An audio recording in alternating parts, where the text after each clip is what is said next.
හරි නේද පුතේ? සුබ දවසක් වේවා. ආයුබෝවන්. ආයුබෝවන් සර්. මම හිතනවා බොහෝ දිනෙක සහභාගී වෙලා ඉන්නවා. රයිට්. ඔබත් එක්ක සාකච්ඡා කරන්න තියෙන්නේ තවත් මම හිතනවා ටිකක් වටිනා කියන පාඩම් එකක. ඒ වටිනා කියන පාඩම් එකක පිළිබඳව මම ඔබට මූලික කරුණු මතක් කරොත් එහෙම මේක අයිති වෙන්නේ තුන්වෙනි පාඩම් එකකට. තුන්වෙනි පාඩම් එකකට කියලා කියන්නේ ටිකක් වැදගත් මාතෘකාවක්. මම ඒක එහෙම හිතනවා විශ්වාස කරනවා. මොකද දැන් විෂයක් හැටියට මේක ආවහම පළවෙනි පාඩම් මේකක වලින් යම් යම් දේවල් සාකච්ඡා කරලා ටිකක් ඉදිරියට එනකොට තුන්වෙනි පාඩම් මේකකේ තැනට එනකොට ඒ පාඩම් මේකකය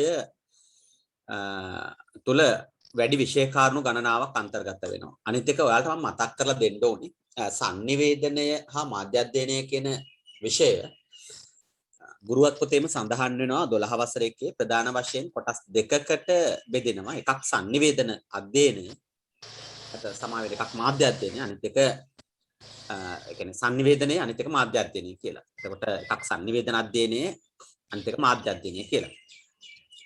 එතකොට මේ මාධ්‍ය අධ්‍යයනය කියන කොටස හතරවෙනි පාඩමේ දැන් අපි පටන් ගන්නකොට 1 2 3 වෙනි පාඩම් වල තමයි මේ අපි කතා කරන sannivedanaya කියන කොටස සඳහන් වෙලා තියෙන්නේ. එතකොට ඒ sannivedanaya කියන කොටසට අදාළව තියෙන අවසාන න්‍යායාත්මක කරුණු ටික, න්‍යායාත්මක අවසන් කරුණු ටික තමයි මේක ඉගෙන ගන්න තියෙන නිසා ඒ අවසන් න්‍යායාත්මක කාරණා ගැන අපි දැන් දීර්ඝ වශයෙන් මෙතනදී කතා කළ යුතු වෙනවා. ඒ අවසන් න්‍යායාත්මක කාරණාවල ටිකක්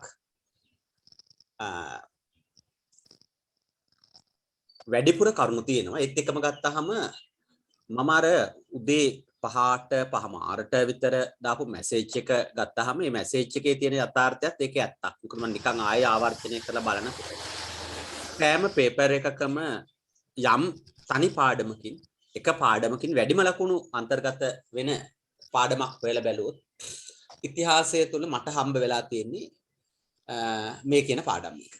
ඒ කියලා කියන්නේ තුන්වෙනි පාඩම් එකකය වර්තමානයේ නම් ඉතිහාසයේ නම් sannivedana ආකෘති වර්ගීකරණය සහ මූලිකාංග තියෙන පාඩම් එකක. මම එහෙම කියලා කියන්නේ ඇයි දැන් මම මේ මූලිකාංග එකක් ඇතුළත් කරගත්තේ? මේකට මම මූලිකාංග එකක් ඇදගත්තේ ඇයි? පුතේ ඔයාලට මම මතක් කරලා දෙන්න ඕනේ. ඒක එහෙම නැති වුණොත් පොඩි අවුලක් තියෙනවා. දැන් මේ තුන්වෙනි පාඩම් එකකේ නිබන්ධය තමයි ඔයාලගේ අතේ තියෙන නිබන්ධය තමයි මේ තියෙන්නේ.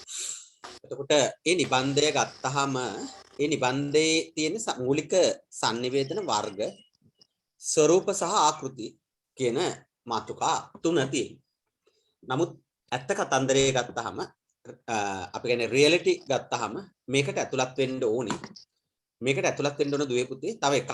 දැන් මේ මූලික sannivedana වර්ගීකරණය, sannivedana ස්වරූප, sannivedana ආකෘති මේකට තව එකක් ඇතුළත් වෙන්න ඕනේ. මොකද්ද ඇතුළත් වෙන්න ඕනේ කියලා ඔයාලා දන්නවා. කියන්න බලන්න. පාඩම් මේකකයක් හැටියට. ඒ කියන්නේ ගුරුවත් පොතේ තියෙන ඒකකයක් හැටියට මොනවද ඇතුළත් වෙන්න ඕන කොටස? ඇදුවේ පුතේ? මම ඒ කොටස මේකෙන් අයින් කරලා තියෙනවා. මූලිකාංගස. ඔව් හරි. ඒ දරුවා හරියටම හරි උත්තරයක් දුන්නා. මූලිකාංග කොටස මේකට ඇතුළත් වෙන්න ඕනේ. නමුත් මං අධ්‍යයනයේ මගේ සහ දරුවන්ගේ අධ්‍යයනයේ පහසුව සඳහා මම මූලිකාංග කොටස අරන් ගිහිල්ලා ස්ථාපිත කරා මොන පාඩම් එකකේද?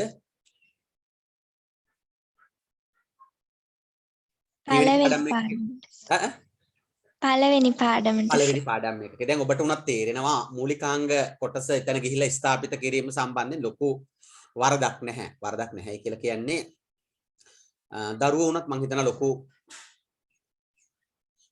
කැමැත්තක් තියෙනවා මූලිකාංග කියන කොටස පළවෙනි පාඩම් එකක යටතේ වෙනම එකකයක් හැටියට ඉගෙන ගන්න. එහෙම නැතුව පළවෙනියටම දෙවන ලෝක යුද්ධය, කාර්මික විප්ලවය ඊළඟට ගත්තාම සුනන්ද මහේන්ද්‍ර මහත්මයා, මහාචාර්ය ඊළඟට ගත්තාම විමල් දිසානායක මහත්මයා, එඩ්වින් ආරිදාස මහත්මයා වගේ කට්ටිය ගැන පළවෙනි පාඩමේම පටන් ගන්නකොටම ඉගෙන ගන්නවට වඩා sannivedanaya මූලිකාංග මුලින්ම ඉගෙන ගැනීම තුල පොඩි ආකල්පමය වෙනසකට ලක් වෙනවද නැද්ද අපි ඔය යම් ආකාරයක මං අහන්නේ ඈ මං කියන කාරණේ ඔබට පැහැදිලිද ඔව් සර්. ඔව් ඒ කියන්නේ අර පොඩි මේ මානසික චේන්ජ් එකකට එහෙමත් නැත්නම් අපි කියන මානසික වෙනසකට අපිට එතනට යන්න පුළුවන් ඒ නිසා තමයි මගේ පහසුව සඳහා සහ ඔබේ විෂයට ප්‍රියතාවයක් ඇති කිරීමේ අවශ්‍යතාවය පාදක කරගෙන මූලිකාංග කියන කොටස මම අරන් ගිහලා පළවෙනි පාඩම් එක ඉගෙනන්නේ. ඒක කොතන ඉගෙන ගත්තද කියන එක ඔබට ඒ තරම් වැදගත් වෙන්නේ නැහැ විභාගයේදී. ඔබට එහෙනම් දැන් මේ ඒත්තු ගන්නන්න මම පැහැදිලි කළේ. මේ පාඩම් මේකකය තුල ප්‍රධාන කාරණා හතරක් තියෙනවා. එකක් තමයි sannivedana මූලිකාංග. ඒක කමක් නැහැ දැන් අපි පළවෙනි පාඩමට පරිත්‍යාග කරලා තියෙන්නේ. දෙවෙනි එක තමයි sannivedana වර්ගීකරණය. තුන්වෙනි එක තමයි sannivedana ආකෘති. හතරවෙනි එක තමයි sannivedana ස්වරූප. හරි. දැන් එහෙමනම් කෙටි ප්‍රශ්නයක් ගත්තාම කෙටි ප්‍රශ්න පත්‍රයක් ගත්තාම ප්‍රශ්න 50ක මූලිකාංග ස්වරූප වර්ගීකරණය සහ ආකෘති වලින් අඩුම ප්‍රශ්න 15ක්වත් ඇතුළත් වෙනවද නැද්ද මම ඔබෙන් අහන්නේ අඩුම ප්‍රශ්න 15ක්වත් ඇතුළත් වෙනවද නැද්ද ඇතුළත් වෙනවා සර්. අවම මං විශ්වාස කරන ප්‍රශ්න 15ක්වත් ඒ කියලා කියන්නේ එතන ඒ තැන ගත්තාම එතන ප්‍රශ්න 15ක් කියලා කියන්නේ එතනම ලකුණු 15ක් ඊළඟට ගත්තාම දුවේ පුතේ ඊළඟට ගත්තාම ඒක ඔබ හොඳටම දන්නවා මේ කියන කතාන්දරේ එතන ප්‍රශ්න 15ක් ඇතුළත් වෙනවා වගේම 15කට ආසන්න වගේ ප්‍රමාණයක් ඇතුළත් වෙනවා ඕක වැඩි වෙන්න පුළුවන් ව්‍යුහගත රචනා ප්‍රශ්න පත්‍රයක් ගත්තාම ආසන්න වශයෙන් තවත් ලකුණු 30කට වගේ ආසන්නව ආකෘති වර්ගීකරණය මූලිකාංග සහ ස්වරූප පාදක කරගෙන පේපර් එකක ප්‍රශ්න හැදෙනවා 30කට කියලා කියන්නේ මම කියන්නේ බෙදලා කරලා එනකොට 30කට නෙමෙයි එහෙමනම් 50ක විතර ආසන්න ප්‍රමාණයක් බෙදන්න නැතුව එනකොට නම් 50ක විතර ආසන්න ප්‍රමාණයකින් මේක හැදෙනවා ආසන්න වශයෙන් ගත්තාම අවසාන ලකුණු ගණනය කිරීමේදී ඔබට විභාගයේ ලියන දරුවන්ට මම විශ්වාස කරනවා මේ තුන්වෙනි පාඩම් මේකකය සාමාන්‍යයෙන් හරියට කරගෙන තිබුණත් S කියන සාමාර්ථයේ පදනම හදාගන්න පුළුවන් පාඩම් මේකකේ තමයි තුන්වෙනි පාඩම් මේකකය. මම ඔය හෙලිදරව්ව තමයි දැන් ඔබට පැහැදිලි කළේ. S කියන සාමාර්ථයේ පදනම හදාගන්න පුළුවන් පාඩම් මේකකේ තමයි තුන්වෙනි පාඩම් මේකකය. එමනම් තුන්වෙනි පාඩම් මේකකේ S එකක්වත් ගන්න ඕනේ කියලා යම් ආකාරයක ලොකු වෙහෙසකට කවුරු හරි මහන්සි වෙනවා නම් S එකක් හරි මම ගොඩ දා ගන්නවයි කියන තැනට කාට හරි එන්න ඕන කමක් තියෙනවා නම් හැබැයි මම වගකීමෙන් කියනවා එහෙම කට්ටිය අද පන්තියේ නෑ ඒ කට්ටිය තාමත් ඇඳේ නිදි හරි ඒ කට්ටිය තාමත් පන්ති කාමරේ නෑ ඒ කට්ටිය තාමත් ගෙදර ඔළුවේ ඉඳන් පොරවගෙන ඇඳට වෙලා නිදි එතකොට එහෙම කට්ටිය අපි ළඟට මේ වෙලාවේ ඇවිල්ලා නෑ ඒ කට්ටිය ඇඩ්මිෂන් එක අතට ආවහම තමයි සාමාන්‍යයෙන් නැගිටලා වටපිට බලන්නේ දැන් අපි කොහොමද S එකක් දාගන්නේ කියලා. එතකොට ඒ වෙනකොට මට එන මැසේජ් එකක්. ඒ මැසේජ් එක මම සාමාන්‍ය දාන්න සුපුරුදු මැසේජ් එකක්. සර් කියලා එනවා. මම කියනවා ඔව් යස් හරි ඔව් හරි කියලා දානවා. සර් හෙල්ප් එකක් ඕනේ. මොකද්ද පුතේ? එතකොට සංවාදය යනවා ටිකක් ඉස්සරහට. සර් මම මේ සැරේ විභාගය ලියනවා සර්. හා එතකොට දෙන උත්තරේ. ඊට පස්සේ මම අහනවා දැන් මොකද්ද පුතේ උදව්ව? සර් මම පහුගිය ටිකේ සර් පොඩි කරදර ගොඩක හිටියේ. මට මුකුත් සර් කරගන්න බැරි වුණා. සර්ට බෑද සර් විභාගෙට එන ප්‍රශ්න ටික විතරක් කියන්න. මම ඒතකොට දානවා මැසේජ් එකක්. පුතේ සිලබස් එකේ හැමතැනින්ම ප්‍රශ්න එනවා. හරි? ඊට පස්සේ ඉතින් වාර වදයක් තියෙන්නේ. වදේ කොච්චරද කිව්වොත් මැසේජ් 100ක් විතර එනවා. විනාඩියකට මැසේජ් සාමාන්‍ය තත්පරයකට මැසේජ් දෙකක් විතර එවනවා. ඒ තරම් වේගෙන් එවනවා. කස ගාලා මැසේජ් එවනවා. ඒ එවල අන්තිමට මම කියනවා එතකොට වෙන කරන්න දෙයක් නැහැ. දැන් විභාගයට සතියක් තියලා පුතේ මේ පොවන්න බෑනේ මේක දිය කරලා පොවන්න බෑනේ. මේ සැරේ ලියන්න බැරි නම් ලබන අවුරුද්දේ ලියන්න කියලා. සමහර වෙලාවට හිත හදාගෙන ලබන අවුරුද්දේ ලියන්න කියලා ගිහිල්ලා ආයෙත් කරන්නේ ඇඳට වැටලා ආයෙත් නිදා ගන්න එක ලබන අවුරුද්ද වෙනකන්. ඔන්න ඔය වගේ ජීවීන් කොට්ටාශයක් සාමාන්‍යයෙන් ඉන්නවා. ඒක අපි දන්නවා. රයිට්. මම මේ නිකන් ඔබට පැහැදිලි කරේ. ඔය කියන භූමිකාවන් අතර ගත්තාම දැන් අපේ ටියුට් එක සමහර අයගේ ටියුට් එක මේ වෙනකල් ලැබිලා නැතුව ඇති. ඒක මම විශ්වාස කරනවා. සමහර අයගේ ලැබිලා ඇති. ඒකට හේතුවක් කියන්නේ දැන් සාමාන්‍යයෙන් මම නිකන් මෙහෙම හවුත් 5 වෙනිදාට කලින් මුදල් තැන්පත් කරගායගේ නිබන්ධ ලැබිලා නැත්තම් මට චුට්ටක් කියන්න බලන්න 5 වෙනිදාට කලින් අද 14යිනේ මම ටිකක් චෙක් කරලා බලන්න යන්නේ. හරි ඒ දරුවන්ගේ නිබන්ධ ලැබිලා කියලා මම විශ්වාස කරනවා. 10 වෙනිදාට කලින් මුදල් තැන්පත් කරපු කට්ටියගේ නිබන්ධ ලැබිලා නැත්තම් මට චුට්ටක් කියන්න බලන්න. සර් හම්බුනේ නැහැ සර් තව. ඔයාට හම්බුනේ නැහැ. කවද්ද පුතේ මුදල් තැන්පත් කළේ? සර් 8 වෙනිදා වගේ. 8 වගේනේ. ඔව්. හරි. මට පොඩි මැසේජ් එකක් දාන්න මම හොයලා බලන්නම්. ඒක බලන්න. එතකොට තවත් එතනදී අපි සානුකම්පිත මේ වෙලාවේ පොඩ්ඩක් හිතලා බලන්න ඕන පොඩි කාරණයක් තියෙනවා. ඔය 5 වෙනිදායින් පස්සේ සාමාන්‍ය අපි දන්නවා 12 වෙනිදා වගේ වෙනකන් ලංකාව යම්කිසි ආකාරයක කාලගුණික විපත්වල තමයි තිබිච්ච කාලයක්. ඒක ඔබ දන්නා හොඳටම ගම් වතුර ඊළඟට ගත්තාම අධික වර්ෂාව. එතකොට මේ කාලය තුල යම් ආකාරයක මේ කුරියර් සේවාවේ බෙදා හැරීම් ජාලය පොඩි කාල සීමාවකට ප්‍රමාදයක් ඒගොල්ලගේ තියෙනවා. ඒක ඒගොල්ල මටත් දන්නලා තිබුණා. අපේක්ෂිත දිනේදී සමහර ડોකියුමන්ට් බෙදෙන්නේ නැති වෙයි කියන කාරණේ. ඒකත් බලපාන්න ඇති. අපි එතනත් එක බලමු. දැන් අද කොහොමත් ඔබට නිබන්ධය ගෙදරට එන එකක් නැහැ. මොකද අද ඉරිදා දවස. ආයෙත් හෙට තමයි මේක මේවා වෙන්නේ. මට අනෙක් ඒව නම් මේ වෙනකොට ලැබිලා ඇත්තේ. හරි. එහෙමනම් මම ඒක ගැනත් ඔබට මතක් කරන්න ඕනේ. එහෙනම් දුවේ පුතේ පාඩම් මේකකයක් හැටියට මේකේ තියෙනවා පාඩම් එකක මම නිබන්ධය පෙන්නන. නිබන්ධයේ පිටු අංක 40ක් තියෙනවා. ටිකක් පරිපූර්ණ නිබන්ධයක්. සංනිවේදන වර්ගීකරණය මේ මම නිබන්ධය පෙන්නගෙන යන්නම්. ඒකට අදාළව නිබන්ධයේ හිස්තැන් තියෙන කොටස. ඊළඟට අධ්‍යයන අවශ්‍යතාවය වෙනුවෙන් සංනිවේදන වර්ගීකරණය ගොඩනැගිලා තියෙනවා 6කට. ඒ 6 මෙතන අපි ලියන්න ඕනේ. ඊළඟට පුද්ගල වර්ති හෙවත් අන්තර්වර්ති සංනිවේදනය ගැන අපට කතා කරන්න තියෙන. එතනදී පුද්ගල වර්ති සංනිවේදනය හඳුනා ගැනීමට, අන්තර්පුද්ගල සංනිවේදනයේ ලක්ෂණ හඳුනා ගැනීමට, අන්තර්පුද්ගල සංනිවේදනයේ ප්‍රයෝජන හඳුනා ගැනීමට තමයි එතන තියෙන්නේ. ඊළඟට දෙවෙනි එක තියෙන අන්තර්පුද්ගල සංනිවේදනයේ තුල තියෙන අර්ථකථනයන් දෙකක්. ඒ අර්ථකථනයන් දෙක අපට පාඩම් කරගන්න වෙනවා. ඊට පස්සේ අන්තර්පුද්ගල සංනිවේදනය පිළිබඳ පොඩි හැඳින්වීමක් කරන්න තියෙනවා මේ කියන කොටසේ. ඊළඟට මුහුණට මුහුණලා කරන පුද්ගලාන්තර සංනිවේදනය සහ යන්ත්‍ර සහායක පුද්ගලාන්තර සංනිවේදනය වශයෙන් එක බෙදෙන ආකාරය සහ ඒකේ ලක්ෂණ ලියන්න තියෙනවා. ඊළඟට ප්‍රයෝජන ලියන්න තියෙනවා. ඊළඟට අපිට තියෙන සමූහ සංනිවේදනය. ඒක හැඳින්වීමක් කරන්න ඕනේ. සමූහ සංනිවේදනයේදී සංනිවේදකයාගේ සහ ග්‍රාහකයාගේ ක්වොලිටි එක කොයි වගේ සකස් වෙන්න ඕනද කියන එක අපි එතන සාකච්ඡා කරනවා. සමූහ සංනිවේදනයේ ලක්ෂණ ප්‍රයෝජන ගැන අපි කතා කරනවා. ඊට පස්සේ අපට හම්බ වෙන්නේ මහජන සංනිවේදනය. මහජන සංනිවේදනයේ හැඳින්වීමක් කරලා ඒකේ ලක්ෂණ සහ ප්‍රයෝජන අපි කතා කරනවා. ඉතින් ජන සංනිවේදනයේ හෙවත් mass communication අර්ථකථන දෙකක් එනවා. හැඳින්වීමක් එනවා. ලක්ෂණ එනවා. ඒක දෙක ආකාරයකට බෙදෙනවා.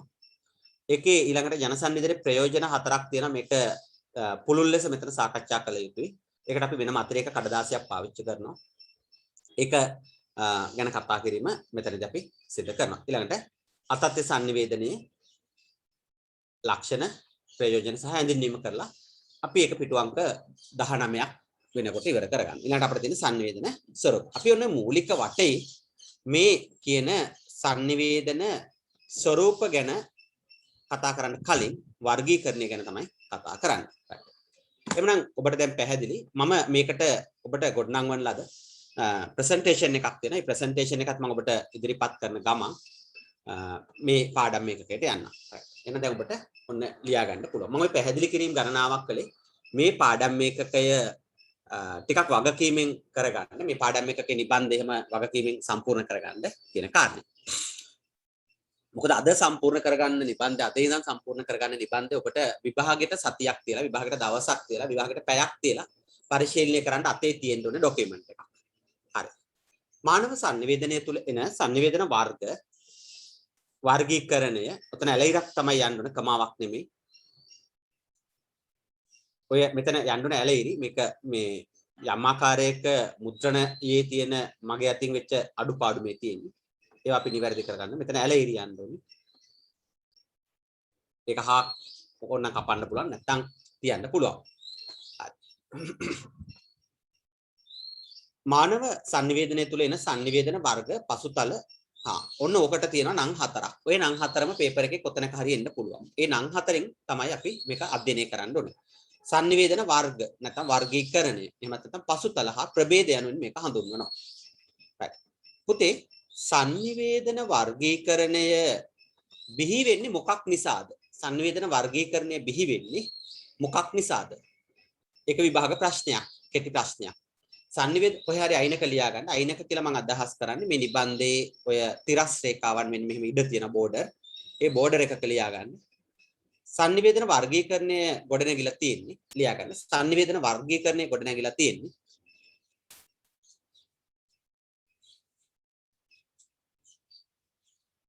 sannivedana වර්ගීකරණය ගොඩනැගිලා තියෙන්නේ සහභාගී වන සංඛ්‍යාව මත. සහභාගී වන සංඛ්‍යාව මත. Recording in progress. ඔව් sannivedana වර්ගීකරණය ගොඩනැගිලා තියෙන්නේ සහභාගී වන සංඛ්‍යාව මත. ඇහුන්නේ නැද්ද දරුවන්ට? sannivedana වර්ගීකරණය ගොඩනැගිලා තියෙන්නේ සහභාගී වන සංඛ්‍යාව මත. හරි. දැන් මම එතනදී චුටි ඔයාලගේ ඇටිටියුඩ්ස් ආකල්ප වෙනස් කරන පොඩි ප්‍රකාශයක් කරනවා. පුතේ මේක සමාජ විද්‍යාවේ විෂයක්. සමාජ විද්‍යාව විෂයක පර්යේෂණාගාරය මේක තද්දට ඔලුවට ගන්න. සමාජ විද්‍යාව විෂයක පර්යේෂණාගාරය මානව සමාජය. ලැබ් එක සමාජය. විද්‍යාගාරය සමාජය. ඒක තමයි එතන කිව්වේ. ඒ විද්‍යාගාරය සමාජය වුණාම ඒ විද්‍යාගාරය දිහා නිරීක්ෂණයන් කරලා ඒ නිරීක්ෂණයන් වල ප්‍රතිඵල මත නිරීක්ෂණයන් වල ප්‍රතිඵල මත තමයි අපි මේ ගොඩනගා ගැනීම කරන්නේ. නිරීක්ෂණයන්ගේ ප්‍රතිඵල මත තමයි මේ ගොඩනගා ගැනීම කරන්නේ. නිරීක්ෂණයන්ගේ ප්‍රතිඵල මත. හරි? නිරීක්ෂණයන්ගේ ප්‍රතිඵල මත තමයි මේ ගොඩනගා ගැනීම කරන්නේ. හොඳට ඔලුවට ගන්න මම මේ කියන කාරණා. දැන් පැහැදිලි. එතකොට සමස්ත මානව සමාජයේම ඒ කියන්නේ ලංකාවේ වෙන්න පුළුවන්, ගැමි වෙන්න පුළුවන්, නාගරික වෙන්න පුළුවන්, පිටරටවල් වල වෙන්න පුළුවන්. සමස්ත මානව සමාජයේම sannivedanaya සඳහා සමහර වෙලාවට තනි පුද්ගලයෙක් සහභාගී වෙනවා. සමහර වෙලාවට දෙදෙනෙක්, සමහර වෙලාවට කෙනෙක් නායකත්වය අරගෙන වෙත තොරතුරු සම්පාදනය කරන අවස්ථා තුනයි. තවත් වෙලාවක කෙනෙක් හෝ පිරිසක් නායකත්වය අරගෙන අති විශාල පිරිසකට sannivedanaya කරන අවස්ථා හතරයි. තවත් වෙලාවක තාක්ෂණික මෙවලම් උපයෝගී කරගෙන අසීමාන්තික ජන කණ්ඩායමකට එකවර sannivedanaya කරනවා. ජන sannivedanaya අවස්ථා 5යි. තවත් වෙලාවක භූගෝලීය සීමා අතික්‍රමණය කරමින් මේ පෘථිවියේ ඉන්න සියලු දෙනාට sannivedanaya කරනවා අවස්ථා 6යි. ඔන්න ඔය කියන අවස්ථාවන් 6 පාදක කරගෙන තමයි මේ මානව sannivedanaya තුල තියෙන ඒවා වර්ගීකරණය කරලා තියෙන්නේ. ඒතර මේ වර්ගීකරණය තුල යම් යම් ආකාරයක භෞතික විද්‍යා විෂයක වගේ සම්මත නැහැ, නියත නැහැ. යම් යම් ආකාරයක වෙනස් වෙනවා. භෞතික විද්‍යාවේදී සිදු කරන පර්යේෂණයක ප්‍රතිඵලය සමානයි. උදාහරණයක් ඇටියට ජලය කියන එකේ සංයුතිය ලෝකේ කොහේ ගියත් ෆික්ස් රේට් එකක් එන්නේ H2O1 කියන ෆික්ස් රේට් එක එන්නේ.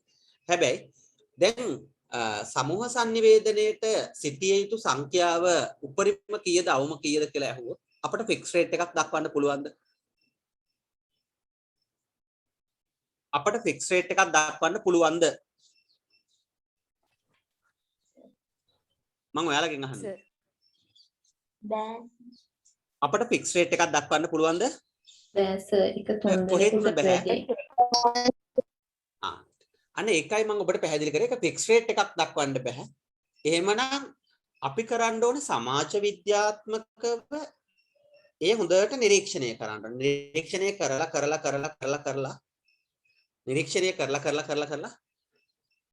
මේ ලක්ෂණ අනුව මේ කියන ලක්ෂණ අනුව මෙය අයත් වන්නේ සමූහ sannivedanayටය කියන උපකල්පිතය ගොඩනගා ගන්න ඕනේ. එතකොට තර්ක කිරීමක් එතන තියෙනවා. ඒ තර්ක කිරීම තුළ තර්ක කිරීමට අදාළව අපි ගොඩනගාගත්ත තර්ක කිරීමට අදාළව ගොඩනගාගත්ත තර්ක කිරීම සඳහා යොදාගත්ත සාධක ගණනාවක් තියෙනවා. ඒ සාධක එකින් එක තියලා තමයි අපි කියන්නේ මේක අයත් වන්නේ සමූහ sannivedana. දැන් අපි සාමාන්‍යයෙන් පොදුවේ චූටි කාලේ සර්පෙක් දැක්කම මේ සර්පය හඳුන්වන්නේ මොකක් කියලාද සාමාන්‍ය පොදුවේ හඳුන්වන්නේ? මං අහන්නේ අවුරුදු 5 10 වගේ වෙනකොට පොඩි කාලේ සර්පෙක් දැක්කොත් අපි ඒ සර්පය හඳුන්වන්නේ මොකක් කියලාද? මොකෙක් හරි සර්පෙක් දැක්කම හැමදාම නයා කියලා කියන්නේ සර්. මොකෙක් දැක්කත් අපි කියන්නේ ආම්මේ අද මං නායෙක් දැක්කා. කියනවද නැද්ද? පොඩි එකෙක් කියනවා කියන ලොකු නායෙක් ආවා තාත්තේ කියලා කියනවා. එහෙම නැත්නම් ලොකු නායෙක් හිටියා අම්මේ පාරේ කියලා කියනවා. ඒක නෙමෙයිද කියන්නේ? කියනවා සර්. ඒක කියන්නේ සර්. ඒ වචනේ කියන්නේ. ඊට වඩා වෙන වචනයක් උතන ඉන්නේ. ඒක ලංකාවේ කොහේ පරිසරයක ගත්තත් ඒ දරුවා අර්ථකථනය කරන එක නෑ. හැබැයි උන් අපි දැන් ටික ටික ලොකු වෙනකොට එහෙමත් නැත්නම් සර්පයින්ගේ ලක්ෂණ කියවනකොට අපි ටික ටික ඇනලයිස් කරන්න ගන්නවා. ඒ ඇනලයිස් කරලා ඊට පස්සේ ඔළුවේ හැඩේ ත්‍රිකෝණාකාර බව, ශරීරයේ තියෙන වර්ණ රටාවන්, ඔහු ගුලි වෙන ආකාරය, ඔහු ප්‍රහාරයක් සඳහා සූදානම් වෙන ආකාරය, ඊළඟට ගත්තාම ඔහුගේ වර්ණ භාවිතය යනාදිය නිරීක්ෂණය කරලා ඔහු කුමන සර්පයෙක්ද කියන එක පිළිබඳව අපි ඊළඟට හඳුනා ගැනීමක් කරනවා. එතනින් එහාට ආයෙත් තව ටිකක් එහාට ගියාම තව ටිකක් අධ්‍යයන කටයුතු වල එහෙම නැත්නම් අපි නිරීක්ෂණයන් වල ලක් වෙනකොට ලංකාවේ ඉන්න උග්‍ර විෂ සහිත සර්පයෝ කවුද කියන එක නිරීක්ෂණය කරලා ඔහුගේ ලක්ෂණ ඊට පස්සේ අධ්‍යයනය කරනවා සොයන්ව. නයා පොළඟා, වැලි පොළඟා ආදී වශයෙන්, පලා පොළඟා ආදී වශයෙන්. ඊට මද විෂ තියෙන සර්පයෝ කවුද කියලා ආයෙ ඇනලයිස් කරනවා. ඒ ඇනලයිස් එකේදී තමයි අවසානට අපි ජජ්මන්ට් එකකට, විනිශ්චයකට එන්න උත්සාහ කරන්නේ. එhmenan මේ ඒක අර දැන් මම ඔබට කියපු ආකාරයට භෞතික විද්‍යාවේ වගේ නෙමෙයි අර පුංචි කාලේ අපි මොකෙක් දැක්කත් අපි ඒකට කියන්නේ ණයා කියලා කියනවා වගේ මේ sannivedanaye අන්න අර හරි ආකාරයට මූලික ලක්ෂණ වෙන් කරගන්න බැරි වුණාම අපි විභාගයට ගිහිල්ලා එන ගන්නවා කියලා කියන්නේ සාමාන්‍ය පිඹුරටත් පොළඟ කියලා කියනවා. සමහරට පොළඟට පිඹුරා කියලා කියනවා. සමහර වෙලාවට අර අපි කියන කුණු කටුවා කියලා එහෙමත් නැත්නම් පොළොන් තෙලිස්ස කියන එකටත් පොළඟ කියලා කියනවා. ඒ වගේ මේ අපි පටලව ගන්නවා. අර උග්‍ර විෂ තියෙන මාපිල්ලු කියලා බොහෝම නිර්විෂ තියෙන අලු රදනකයා, දත් කැටියා වගේ සර්පයෝ මරලා අපේ ප්‍රදර්ශනය කරනවා. පිටේ මල් තිබ්බා, පිටේ පැල්ලම් තිබ්බා, පිටේ අරක තිබ්බා, මේක තිබ්බයි කියලා උන් නිර්විෂ සර්පයෝ ගණනාවක් මැරීමට ලක් කරනවා. ඒ අර මං කියපු ආකාරයේ නිරීක්ෂණයන් වල තියෙන දෝෂ නිසා. දරුවන්ටත් sannivedanayeදී මේක මම පැහැදිලි කරලා දෙන්නේ මේ වර්ගීකරණය හරියට අල්ල ගන්න ඕන. වර්ගීකරණය අල්ල ගන්න නම් අර දැන් අවුරුදු 25ක් 30ක් වෙනකොට නිසි ලෙස සර්පෙක් හඳුනා ගන්නවා වගේ වර්ගීකරණය හරියට අල්ල ගන්න ඕනේ. එහෙම නැති වුණොත් එහෙම ඔබ විභාගෙට ලියන්නේ තනිකර පචයක් තමයි කෙලලා එන්නේ. ඒ පචය කෙලින්න යන්න එපා කියන කාරණේ තමයි මම මෙතන පෙන්නලා දුන්නේ. ඔබට ඒ ගත්ත උදාහරණ පැහැදිලි වුණාද? ඔව් සර්. හරි. මානව sannivedanaye තුළ එන sannivedana වර්ග ඇලෙයිරක් වර්ගීකරණය පසුතල හා ප්‍රභේද යන විවිධ අවස්ථාවන් වලට අනුව භාවිත වේ. ඒ අනුව වර්ගීකරණය සහභාගී වන පුද්ගල සංඛ්‍යාව හෝ අන තව එකක් එතන එකතු වෙලා තියෙනවා අවස්ථාව මත නිර්මාණය වෙලා තියෙනවා. සහභාගී වෙන සංඛ්‍යාවත් මේකදී වැදගත් වෙනවා. දෙක අවස්ථාව කියනකොට සමාජයක යාලා කොයි තැනකදද ඉන්නේ? මරණාධාර සමිතියක, දායක සභාවක, පන්සලේ, ඉස්කෝලේ, බස් නැවතුම් පොළ තුල උද්ඝෝෂණයක අන අවස්ථාවක් තියෙනවා. ඒකට අවස්ථාව මේකට අදාළ වෙනවා. sannivedana වර්ගය යන්නට ඉංග්‍රීසි භාෂාවේ type of communication ලෙස පාවිච්චි වෙනවා. ඉංග්‍රීසි භාෂාවේ type of communication සමාජ අධ්‍යක්ීමේ ප්‍රක්ෂේපණයක් ලෙස sannivedana ක්‍රියාවලිය ආරම්භ වෙන්නේ පුද්ගලයෙකුගේ සිතින්. සමාජ ප්‍රක්ෂේපණය තුළ අධ්‍යක්ීමක් තියෙන ප්‍රක්ෂේපණයක් ඇතුළත sannivedana ක්‍රියාවලිය ආරම්භ වෙන්නේ පුද්ගලයෙකුගේ සිතින්. මම මෙතනදී චුට්ටක් වැඩියෙන් කතා කරන්න ඉඩ තියෙනවා. ඒ වැඩියෙන් කතා කරන ඔබට ප්‍රයෝජනවත් වේවි. එය මනස ලෙස හඳුන්වන්න පුළුවන්. එය ක්‍රියාත්මක වෙන්නේ මොළය ආශ්‍රිතව. මනසේ ක්‍රියාවලිය වන්නේ විවිධ තොරතුරු එක්ස්ප්‍රෙස් කර ගැනීම, ඒවා අවශ්‍ය පරිදි ප්‍රයෝජනයට ගැනීමත්ය. අන්තර්වර්තී පුද්ගල sannivedanayන්නේ සරල ලෙස හැඳින්වෙන්නේ යයි. අන්තර්වර්තී පුද්ගල sannivedanaයේදී හා අන්තර් පුද්ගල sannivedanayේදී එක දෙකක්. ඔන්න ඔය වර්තී කැලේ වර්තී කියලා කියනකොට අර පුංචි කාලේ විද්‍යාව ඉගෙන ගන්නකොට වර්තී කියනකොට වර්තනය තියෙනවා කියලා කියනකොට තමන්ගේ පැත්තට කියලා හිතාගෙන තමන්ගේ දෙසිත නැවෙනවා වර්තී.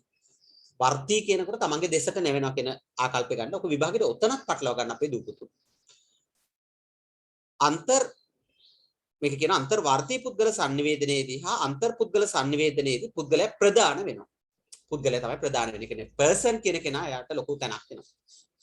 සමූහ sannivedanaයේදීද මහජන sannivedanaයේදීද ජන sannivedanaයේදී වන්නේ ප්‍රධාන වෙන්නේ ජනතාව. එතකොට ඒකෙදි sannivedaka ප්‍රධාන වෙන්නේ නැත්තේ නැහැ. නමුත් ජනතාව තමයි ඒකේ බලයක් තියාගෙන ඉන්නේ. තාක්ෂණික මෙවලම් තිබුණද ඒවා හසුරවන්න ලබන්නේ පුද්ගලයෙක් විසින්. තාක්ෂණික මෙවලම් තිබ්බත් නැතත් ඒවා හසුරවන්නේ තිබ්බොත් ඒවා හසුරවන්නේ පුද්ගලයෙක් විසින්. එබැවින් sannivedanaya පිළිබඳ හැදෑරීමේදී පුද්ගලයාගේ සිතේ හැසිරීම පිළිබඳ අතිශයින් වැදගත් වේ. right. මෙන්න මෙතන අපිට දැන් ඡේදයක් ලියන්න තියෙනවා. මම ඒ ඡේදය ඔබට දෙනවා. ලියාගන්න. ඒ ඡේදය දෙනවා ලියාගන්න. ටියුට් එක ලැබිලා නැති කවුරු හරි ඉන්නම් දුවෙක් පුතෙක් කරුණා කරලා ඔබට කරන්න තියෙන වැඩේ තමයි කඩදාසියක ලියාගන්න නිබන්ධය ලැබෙවි ඉක්මනින්. Excuse me sir. Okay. Sir මම විස්ටර් ක්ලාස් එකට ගිහිල්ලා ටියුට් ගත්තේ. ඔව්. මේ සර් මට ওই ටියුට් එක දුන්නේ නෑනේ. දුන්නේ දෙන්නේ එතන ඉන්න කට්ටිය එහෙම දෙන්නේ නැහැ. Tamanට ඕන ටියුට් එක ඉල්ල ගන්න ඕනේ. එතනින් අපි සල්ලි ගෙවුවට පස්සේ අපි කරන්නේ දැන් Taman ඉගෙන ගන්න ළමයානේ දන්නේ මොන ටියුට් එකද ඕනේ කියලා. එතකොට සමහර වෙලාවට ඒ අය අතින් මෙන්න වගේ ටියුට් එක කියලා දෙනකොට අපි ඒ වෙලාවේ සාමාන්‍ය පිටුවක් පෙරලලා පිටු 40 පෙරලලා බලලා මුද්‍රණය වෙලා තියෙනවද නැද්ද කියලා පරීක්ෂා කරලා අපි ගන්නේ. දැන් කඩේකට ගිහිල්ලා ඇඳුමක් මිලදී ගන්නකොට අපි සල්ලි ගෙවනවනේ. ඒ සල්ලි ගෙවනකොට අපි කරන වැඩේ තමයි මම නම් කරන්නේ ඒ සාමාන්‍ය මෙෂර්මන්ට් එක තියෙනවද කියලා බලනවා. ඊළඟට ඇඳුම මට ගැලපෙනවද කියලා බලනවා ෂර්ට් එක. ඊළඟට මම ගොඩක් වෙලාට ෆිට ඔන් කරලා කැරකිලත් බලනවා මේක මට හරියනවද හිරද ලොකුද කුඩාද කියලා මම සාමාන්‍ය බලනවා. ඒ බලලා සැටිස්ෆිකේෂන් එකේදී තමයි මම එක පර්චේස් කරලා ගෙදර අරන් ඉන්නේ. ඕක තමයි සාමාන්‍ය මගේ නම් ක්‍රමය. එතකොට ඔබට එවන නිබන්ධය ගත්තාම මම ඒක කුරියර් කරලා එවන නිබන්ධය ගත්තාම ඇත්තටම මම කුරියර් එකේදී තැපල් කවර් එක දාන දරුවට කියනවා හැම පිටුවක්ම පරීක්ෂා කරලා ලියුම් කවර් එක දාන්න මුද්‍රණය වෙලා නැති එකක් තියෙනවා නම් දාන්න එපා කියන කාරණේ. මුදල් ගෙවනකොට මම දරුවන්ට ඉල්ලීමක් කරනවා 2021ද 22ද 23ද කියලා සඳහන් කරන්න කියලා. ඒ සඳහන් කරාට පස්සේ ඒකට අදාළ නිබන්ධය හරියට ඒක ඇතුළට දාන්න කියලාත් මම එහෙම කියනවා. ඒකේ වගකීම මම උපරිම ගන්නවා. බැරි වෙලාවත් ඒක මිස්ටේක් එකක් වුණොත් මම ඒ දරුවට ආයෙ කොන්දේසි විරහිතව ඊළඟ නිබන්ධ කට්ටිය ගෙදරට යවන කුරියර් කරනවා. අතනදී නම් මට ඒකේ වගකීම ගන්න බෑ. මොකද ඒ වගකීම ගන්න බැරි. අපි කඩේට ගිහිල්ලා බඩුවක් ගන්නකොට අපි කරන්නේ පරීක්ෂා කරලා ගන්න ඕනේ. ඒක තමයි අපේ තියරි සිද්ධාර්ථය. හරි? ඔයාලට ලැබුණේ මොන නිබන්ධයද? අර සර් අතිරේක කියවීම නිබන්ධ විෂය අතිරේක කියවීම නිබන්ධයේ.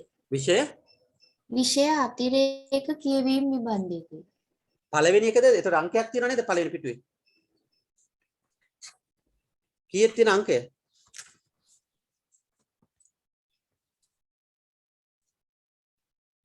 අංකයක් නෑ සර්. හරි. මට ෆොටෝ එකක් ගහලා එවන්න බලන්න. හරි සර්. ඒත් එක්කම ඒකේ ලියන්න යන්න එපා. වහාම ගිහිල්ලා අවස්ථාවක් ලද සැනින් මාරු කරගෙන ඉන්න ඈ. හා සර්. හරි.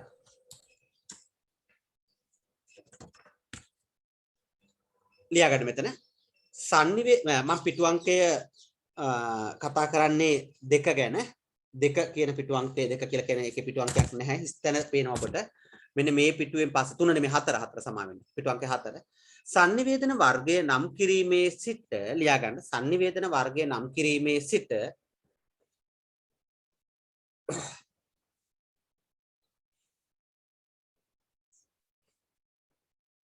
ඒ වර්ගීකරණයන්ට ආවේනික ලක්ෂණ පිළිබඳවත් ඒ වර්ගීකරණයන්ට ආවේනික ලක්ෂණ පිළිබඳවත් සර් ආපහු මුලින් ඉඳන් කියන්නකෝ. sannivedana වර්ගීකරණය නම් කිරීමේ සිට sannivedana වර්ගීකරණය නම් කිරීමේ සිට නම් කරනවා.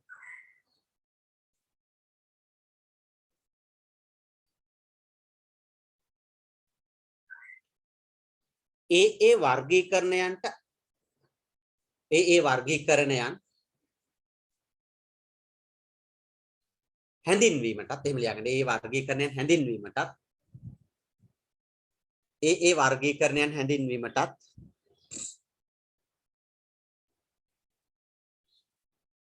කමා ඒවායේ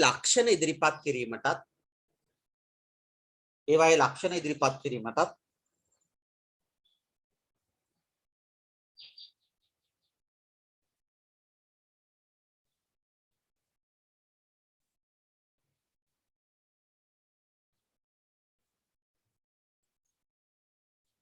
කමා ඒවායේ ප්‍රයෝජන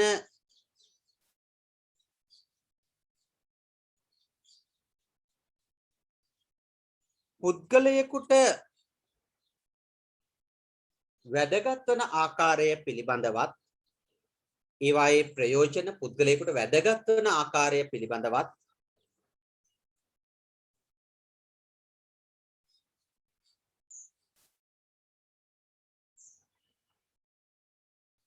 එක් වර්ගීකරණයක්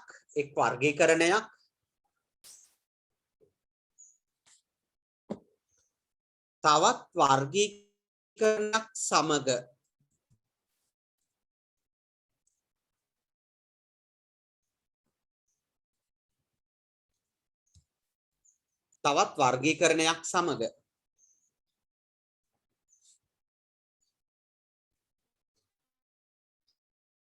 සංසන්දනය කර දැක්වීමටත් එක් වර්ගීකරණයක් තවත් වර්ගයක් සමග සංසන්දනය කර දැක්වීමටත්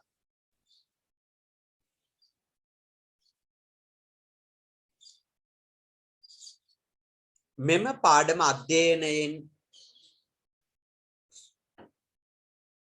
පාඩම අධ්‍යයනයෙන්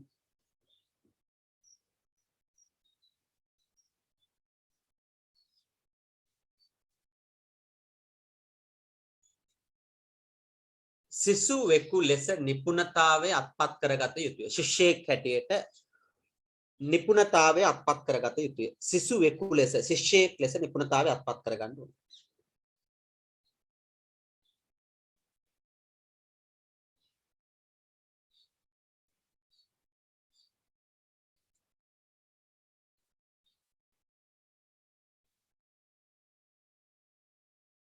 සර් අවසාන චුට්ට ආයෙත් පාරක් කියන්න.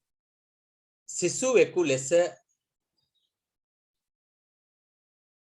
නිපුණතාවය අත්පත් කරගත යුතුය. ශිෂ්‍යයෙක් හැටියට නිපුණතාවය අත්පත් කරගන්න ඕනේ.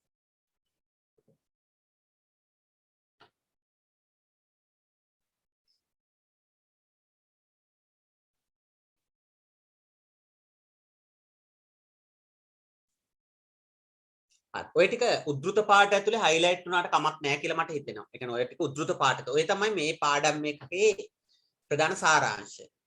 වර්ගීකරණය හඳුනා ගන්න පුළුවන් වෙන්න ඕනේ. වර්ගීකරණය නම් කරන්න පුළුවන් වෙන්න ඕනේ. ඒ වර්ගීකරණයන් වල ලක්ෂණ පිළිබඳ ලියන්න පුළුවන් වෙන්න ඕනේ. ඉන් අනතුරුව ප්‍රයෝජන පිළිබඳව දක්වන්න පුළුවන් වෙන්න ඕනේ. ඊළඟට ගත්තාම ඒ වර්ගීකරණයක් තවත් වර්ගීකරණයක් එක්ක සංසන්දනය කරන්න පුළුවන්. උදාහරණයක් ඇතුළත අපි පුංචි කාලේ පොල් ගහක් සහ අඹ ගහක් සංසන්දනාත්මකව බැලුවනේ. බල්ලයි පූසයි සංසන්දනය කරන්නේ. ඒ වගේ මහජන sannivedanaye සමූහ sannivedanaයත් එක්ක සංසන්දනය කරන්න විභාගයට පුළුවන් වෙනවා. එම තැනකට අපි එන්න ඕනේ. හරි? හරි. ඊළඟට ලියාගන්න ආයිච්ඡේදයකට කඩාගෙන ලියාගන්න. බහුවර්ණ ප්‍රශ්න පත්‍රය තුල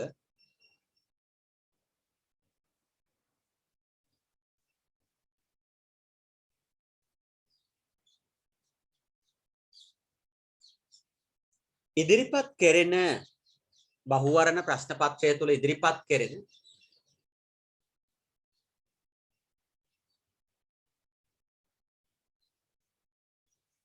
තාර්කික ප්‍රශ්න සඳහා පිළිතුරු සොයා ගැනීමට තාර්කික ප්‍රශ්න සඳහා පිළිතුරු සොයා ගැනීමට තර්කානුකූල ප්‍රශ්න සඳහා පිළිතුරු සොයා ගැනීමට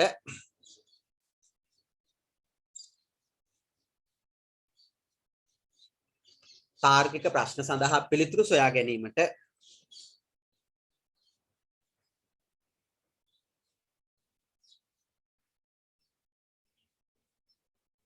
සර් ප්‍රශ්න සඳහා තාර්කිකව පිළිතුරු සොයා ගැනීමට තාර්කිකව පිළිතුරු සොයා ගැනීමට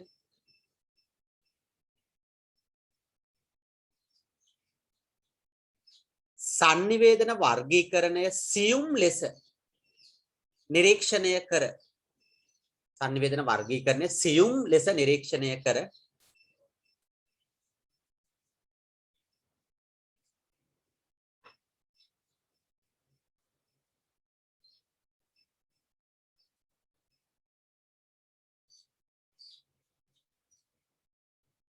තිබීම අත්‍යවශ්‍ය වේ. තිබීම අත්‍යවශ්‍ය වේ.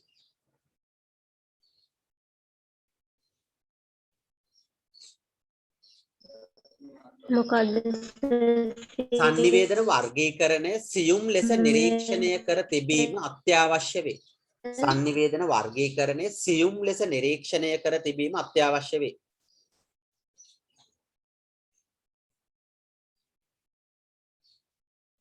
පැහැදිලි කියලා මම විශ්වාස කරනවා. ඒ කියන්නේ දැන් අපි චුට්ටක් හොඳින් අහගමු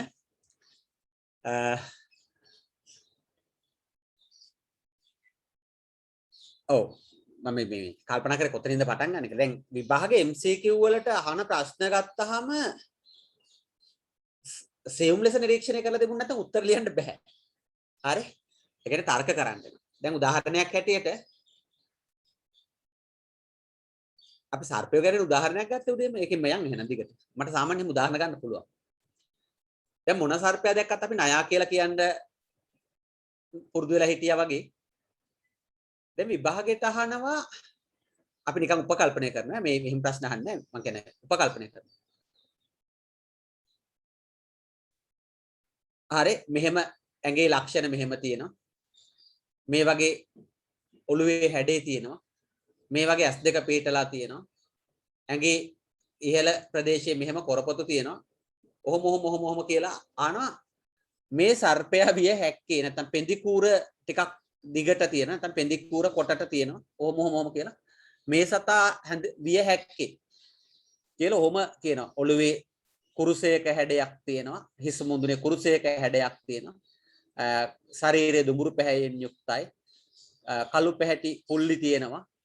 පෙඳි කූර දිගටි.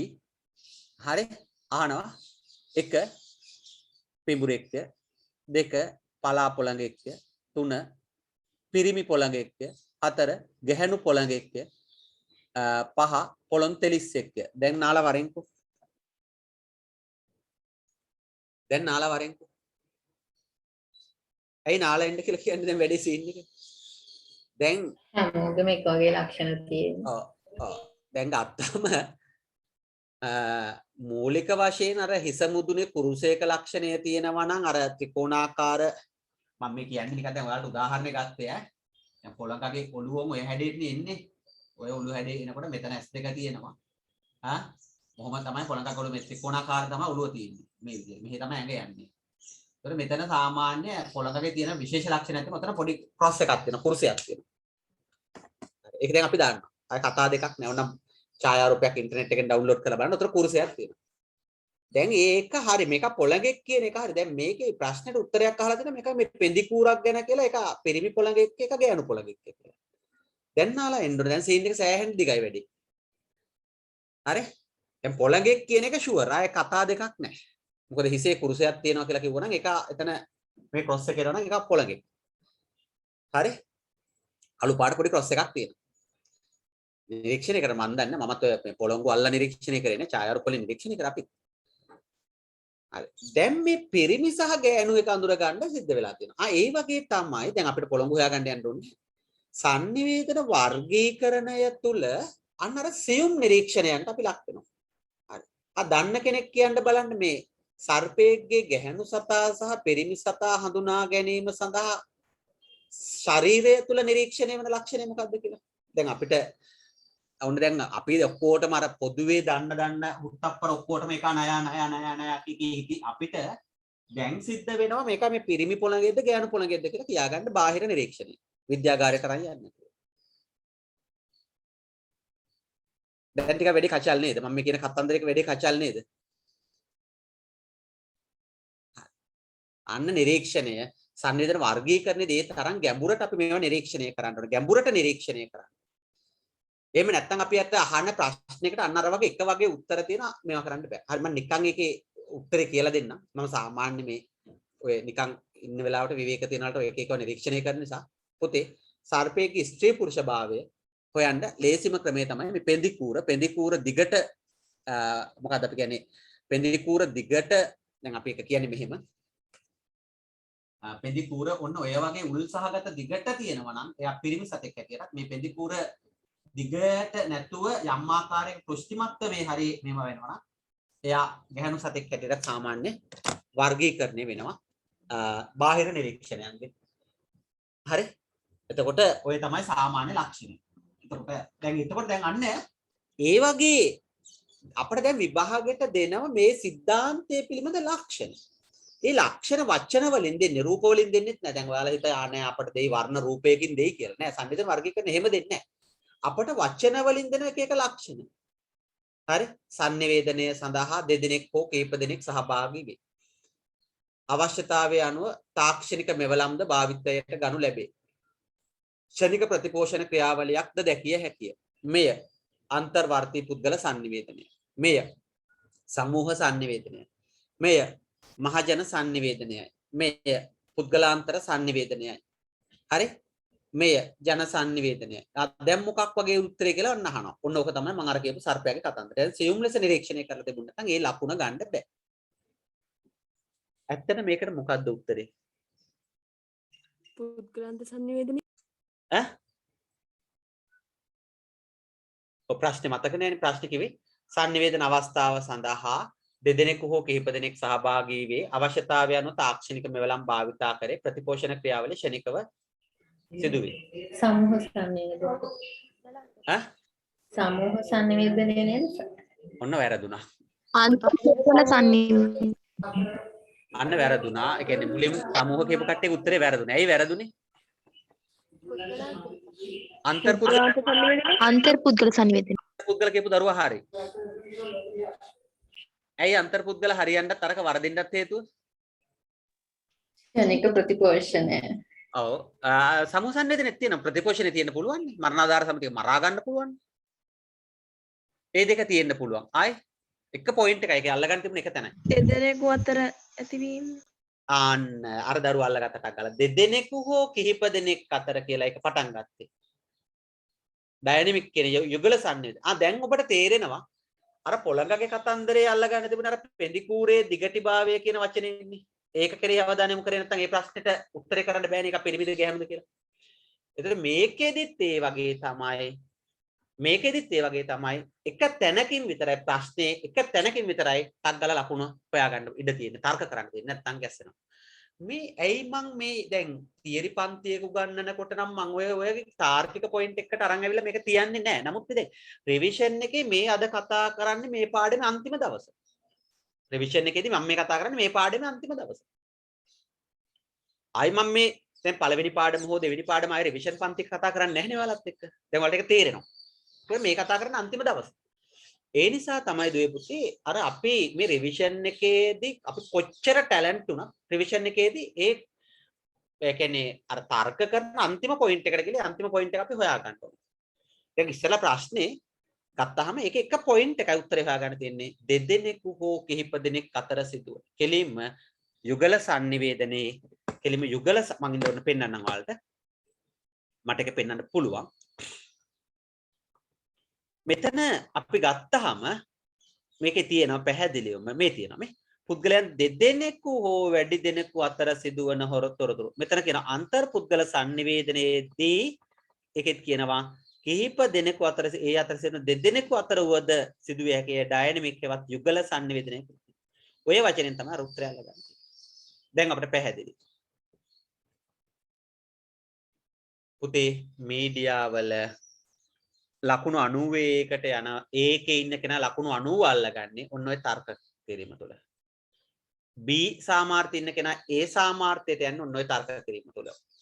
C සාමාර්ථය ඉන්න කෙනා B සාමාර්ථයට ඉන්න ඔය කියන තැන. හරි මේක මත්තු පිටින් අල්ලන්න යන්න එපා. ගැඹුරින් අල්ලන්න. හැමෝම මොකෙක් හරි සර්පෙක් දකිනකොට ඒක ණයෙක් කියලා කියන කෙනා W එකක් ගන්න. යම් ආකාරයක නිරීක්ෂණය කරනකොට මූලික ලක්ෂණ නිරීක්ෂණය කරලා මේක ණයෙක් මේක ගැරන්ඩියක් කියලා වෙන් කරගන්න පුළුවන් කට්ටිය අන්තම් S එකට හරියනවා. ඊළඟට තුන්වෙනි කාරණේ ගත්තාම ඒගොල්ලගේ විෂකාණ්ඩකරණයට ගියාම ඒගොල්ල C එකකට වගේ යන්න පුළුවන්. ඊළඟට ගත්තාම ඒගොල්ලගේ ඔය අපි කියන්නේ කුල මල ගෝත්‍ර ආහාර දාම අරව මේවා ගැන දන්න කෙනෙකුට B එකට වගේ යන්න පුළුවන්. ඊළඟට ගත්තාම ඒගොල්ලගේ තවත් එතනින් එහාට ගිහිල්ලා ඉහළ තොරතුරු සමූහදායක් ඔබ ළඟ තියෙනවා නම් එයාට ඒකට යන්න පුළුවන්. අවසානෙට ගිහිල්ලා සර්පයා දකින්නකොට මේක මෙච්චර මාස ගානක සර්පෙක්, මේක ගෑනු සර්පෙක්, මේක පිරිමි සර්පෙක්, මේකගේ ප්‍රජනන කාලය මෙච්චරයි, මේක දාන්නේ බිත්තර, මේක දාන්නේ පැටව, ආදි වශයෙන් ඇනලයිස් එකට එන්න පුළුවන්. එයාට ලකුණු 91 ඒකකට යන්න පුළුවන්. ඔන්න ඕක තමයි මේ සංවේදන වර්ගීකරණයේ තියෙන තත්ත්වයක්. දකින්නකොට කියන්න පුළුවන් නම් මේක මෙච්චරයි මෙච්චරයි මෙච්චරයි කියලා ඔබට සුපර් ඒකකට යන්න පුළුවන්. right. අපි තව දුරටත් ඉදිරියට ඉගෙන ගමු. එහෙම නැත්නම් එන ගන්නවා.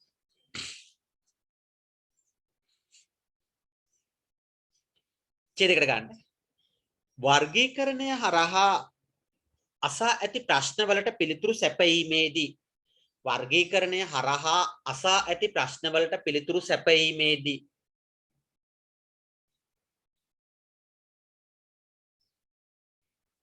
තර්කානුකූල භාවය ඉතා වැදගත්ය.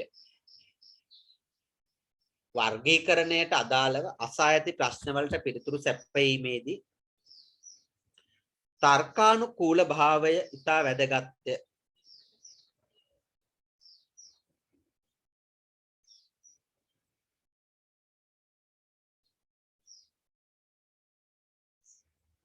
සර් ආයෙත් පාරක් කියන්නකෝ. මම ඒත් බැලුවා ඒ උත්තර පරක් වුණේ කියලා.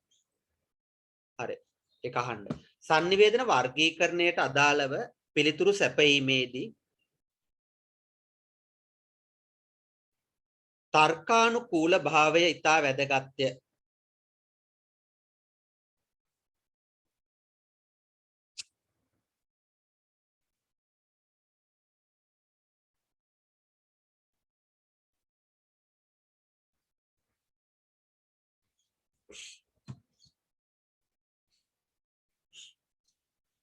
පුද්ගලාන්තර එකෙම ලියා ගන්න දැන් පුද්ගලාන්තර sannivedanaya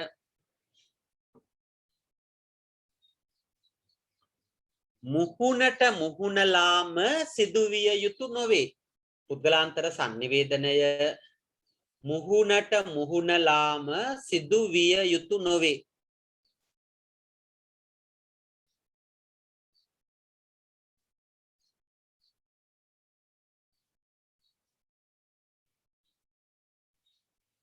පුද්ගලාන්තර sannivedanaya මුහුණට මුහුණලාම සිදු විය යුතු නොවේ.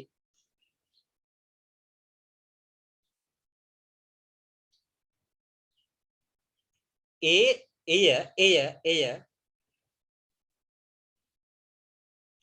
යන්ත්‍ර සහායකවද සිදුවන බව.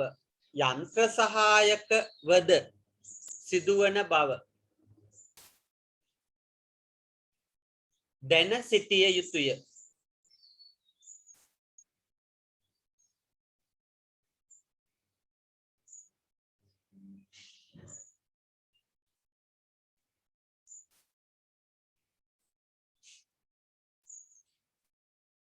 කමා තිතක් යුතුය තිතක් මහජන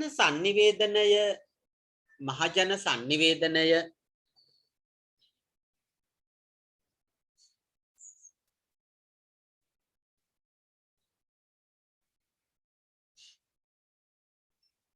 සමූහ sannivedanayin සමූහ sannivedanayen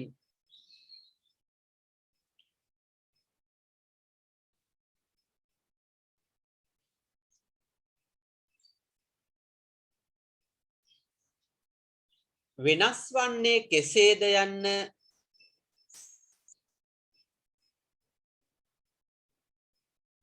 වෙනස් වන්නේ කෙසේද යන්න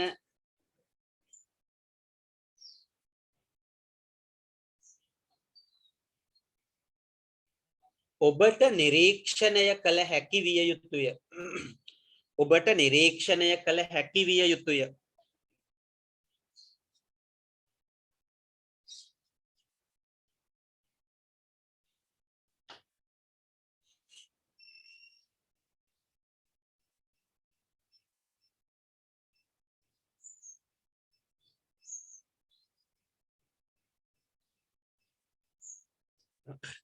උගන්නනකොට ඉගෙන ගත්තහම සමූහ sannivedanය මහජන sannivedanයෙන් වෙනස් වෙන්නේ කොහොමද කියලා ඔයාලට නිරීක්ෂණය කරන්න පුළුවන්. හරි?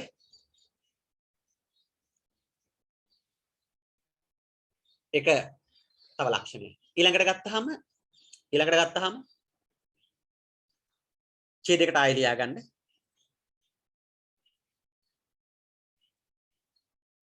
විභාගයේදී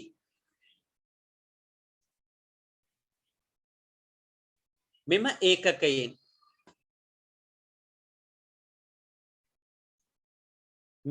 ඒකකයෙන් ඕනෑම අණු කොටසකින් වුවද ඕනෑම අණු කොටසකින් වුවත්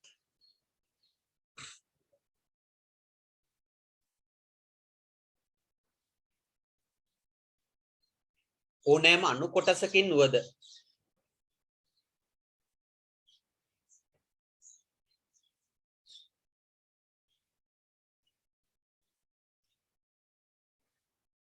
බහුවර්ණ ප්‍රශ්න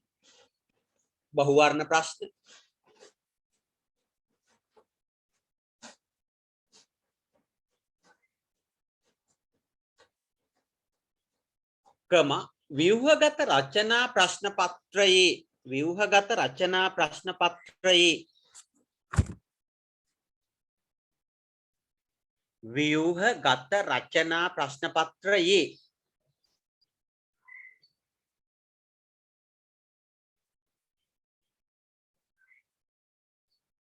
පළමු කොටසට රෝම ඉලක්කම් වලින් ඕනනම් දාන්න එක කොටස, දෙක කොටස, තුන කොටස, හතර කොටස සඳහා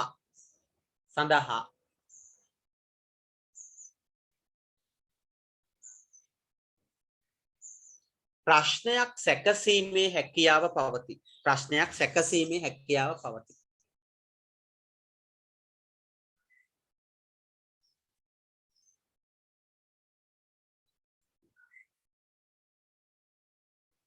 right.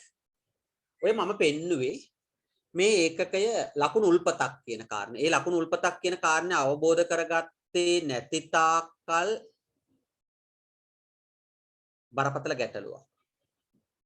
ඔය කොටස ලකුණු උල්පතක්. මම වචනෙන් කිව්වේ ලකුණු උල්පතක්. හරි. දැන් හොඳට අහගන්න. දැන් ඔබට පැහැදිලි අපි ගව බලන්න අන්තර්වර්තී පුද්ගල sannivedanaye තමා සමග සිදු කරන sannivedanaye. කෙටි ප්‍රශ්නයකට අහන්න බැරිද? මේ පාඩමෙන් කෙටි ප්‍රශ්න හදන්න බැරිද? උත්තර දෙන්න ඉක්මනට. පුළුවන් සර්. හරි ලේසි පුළුවන්. දැන් ඊළඟට මම මේ ඡේදේ පටන් ගන්නවා. ව්‍යුහගත රචනා ප්‍රශ්න පත්‍රයේ පළවෙනි කොටසකට ප්‍රශ්න හදන්න බැරිද එකකින්? පුළුවන් සර්. අන්තර්වර්තී පුද්ගල sannivedanaye ලක්ෂණ 4ක් නම් කරන්න. හරි. පළවෙනි කොටසකට හදන්න පුළුවන්. 4ක් නම් කරන්න. ඒකෙන් දෙවෙනි කොටසකට හදන්න බැරිද? පුළුවන් සර්. ලක්ෂණ 4ක් නම් කර ඉන් දෙකක් පැහැදිලි කරන්න. එකතු කරන්න තියෙන ඉන් දෙකක් පැහැදිලි කරන්න කියන එක විතරයි. හරි. දෙකටත් පුළුවන්. තුන්වෙනි කොටසකට පුළුවන්. අන්තර් පුද්ගල sannivedanaye ලක්ෂණ 3ක් නම් කර ඒවා පැහැදිලි කරන්න. හතරවෙනි කොටසකට හදන්න බැරිද?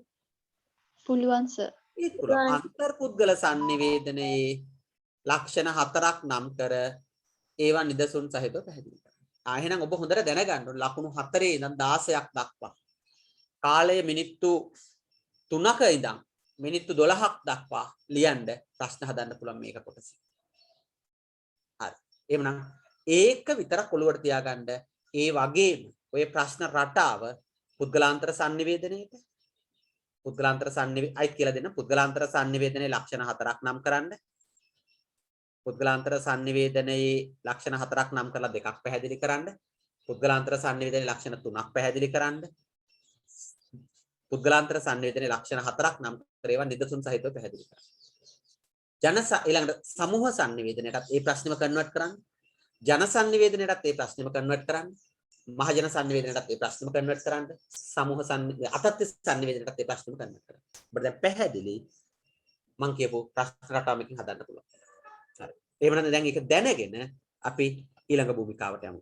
අපේ පුනරීක්ෂණය කියලා කියන්නේ ටිකක් ගැඹුරින් සහ විද්‍යුත්ව සාකච්ඡා කරනවා. හරි. මම ඔබගෙන් ඉල්ලීමක් කරනවා පස්වෙනි පිටුවේ තියෙන්නේ දරුවෝගේ දැනීමේ හැටියට මේ පස්වෙනි පිටුව ඉක්මනට නම් කරගන්න. නම් කරන්න එහෙම දැනීමක් නැත්නම් ඔබට ඔය අංක 1 2 3 4 5 කියලා ඒවා තමයි එතන නම් කරන් තියෙන්නේ. ඒකේ හැම එකකටම වගේ හැම එකකටම නෙමෙයි සමා වෙන්න.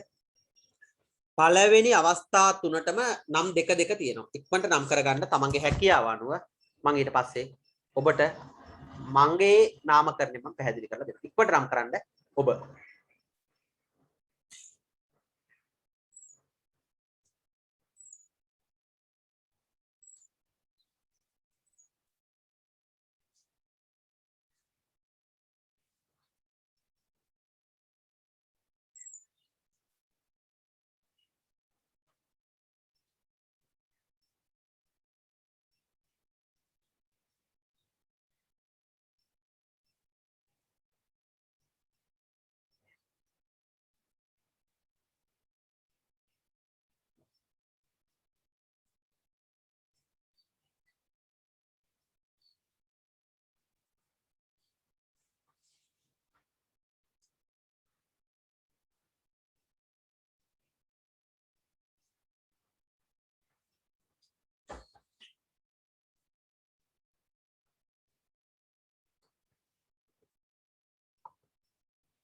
හරි. නම් කරන්න කියලා කිව්වේ මම. පළවෙනි අශ්වයාට නම් කරලා ඉවරද? තව නම් කරගෙන යනවද? ළමයි? ඈ? තව වෙලාව ඕනේද? ඉවරයි සර් නම් කළා. ආ. ඉවරයි සර්. හරි. පළවෙනි අශ්වයාට නම් දෙකක් තියෙනවා.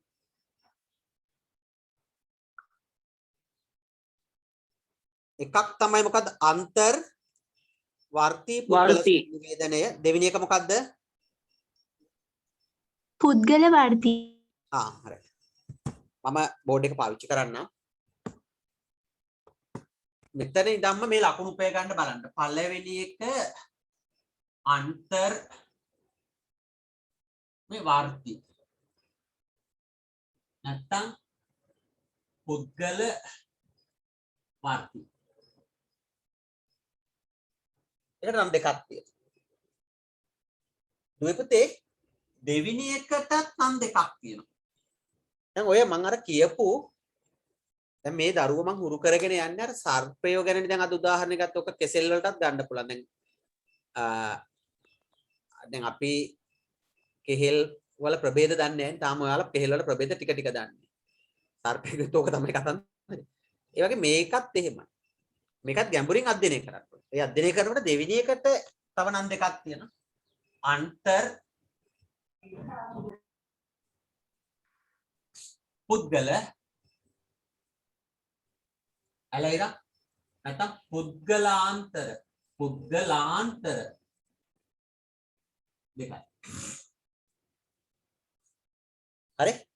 තුන්වෙනි එකට කාණ්ඩ දෙකක් තියෙනවා. සමූහ sannivedanaya ඇලයිරා කණ්ඩායම් sannivedanaya. හතරවෙනි එකට තින්නම් එක නමයි මට හම්බ වෙලා. එක මහජන sannivedana.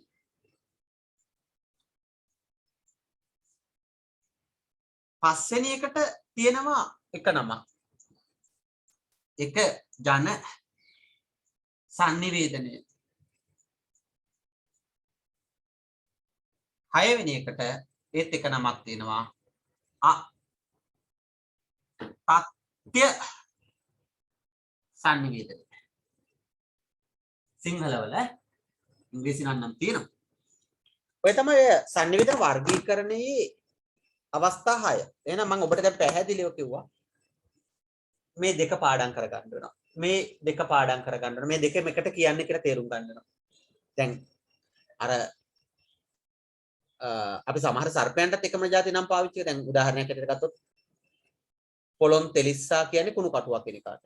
එතකොට ඒ වගේ වැඩක් මේ තියෙන. සමහර පොලොන් තෙලිස්සා කියලා නේද? ඒක කුණු කටු. සමූහ sannivedana කණ්ඩායම් sannivedana. මහජන sannivedana, ජන sannivedana, අතත්ත්‍ය sannivedana. හරි. ඔය පළවෙනි නිපුණතාවය. ඔබට පැහැදිලිද ඒක? ඕකෙන් එන ගත්තොත් ඒත් එන ගන්නවා. ඒ කියන්නේ විභාගයට ගිහලා එතනින් එන ගත්තොත් අහලා තියෙන්නේ මේක ගැන ළමයි ලියලා එනවා. මේකේ ලක්ෂණ ටික ලියලා එනවා. ලකුණු 4ක් ඉවරයි. අහලා තියෙන්නේ මේකෙන් ලක්ෂණ 4ක් නම් කරලා 2ක් පැහැදිලි කරන්න කියලා. මේකෙන් ලක්ෂණ 4ක් නම් කරලා 2ක් පැහැදිලි කරන ලකුණු 8ක් ඉවරයි. අහලා තියෙන්නේ මේකේ ලක්ෂණ 3ක් පැහැදිලි කරන්න කියලා. මේකේ ලක්ෂණ 3ක් පැහැදිලි කරලා එනවා. පොඩි මිස්ටේක් එකක්. ඒ කියන්නේ අර මේ ඔතන විභාගයට ගියාම අපි මානසිකත්ව චිත්ත ඒකාග්‍රතාව මේකේදී තව කාරණයක් තමයි. ඒක මේ භාවනාව කියන එක මේ පාඩමේ ඉගෙන ගන්න තියෙන එක. චිත්ත ඒකාග්‍රතාවය කියන එක විභාගයට ගියාම හරියටම තියාගන්න ඕනේ.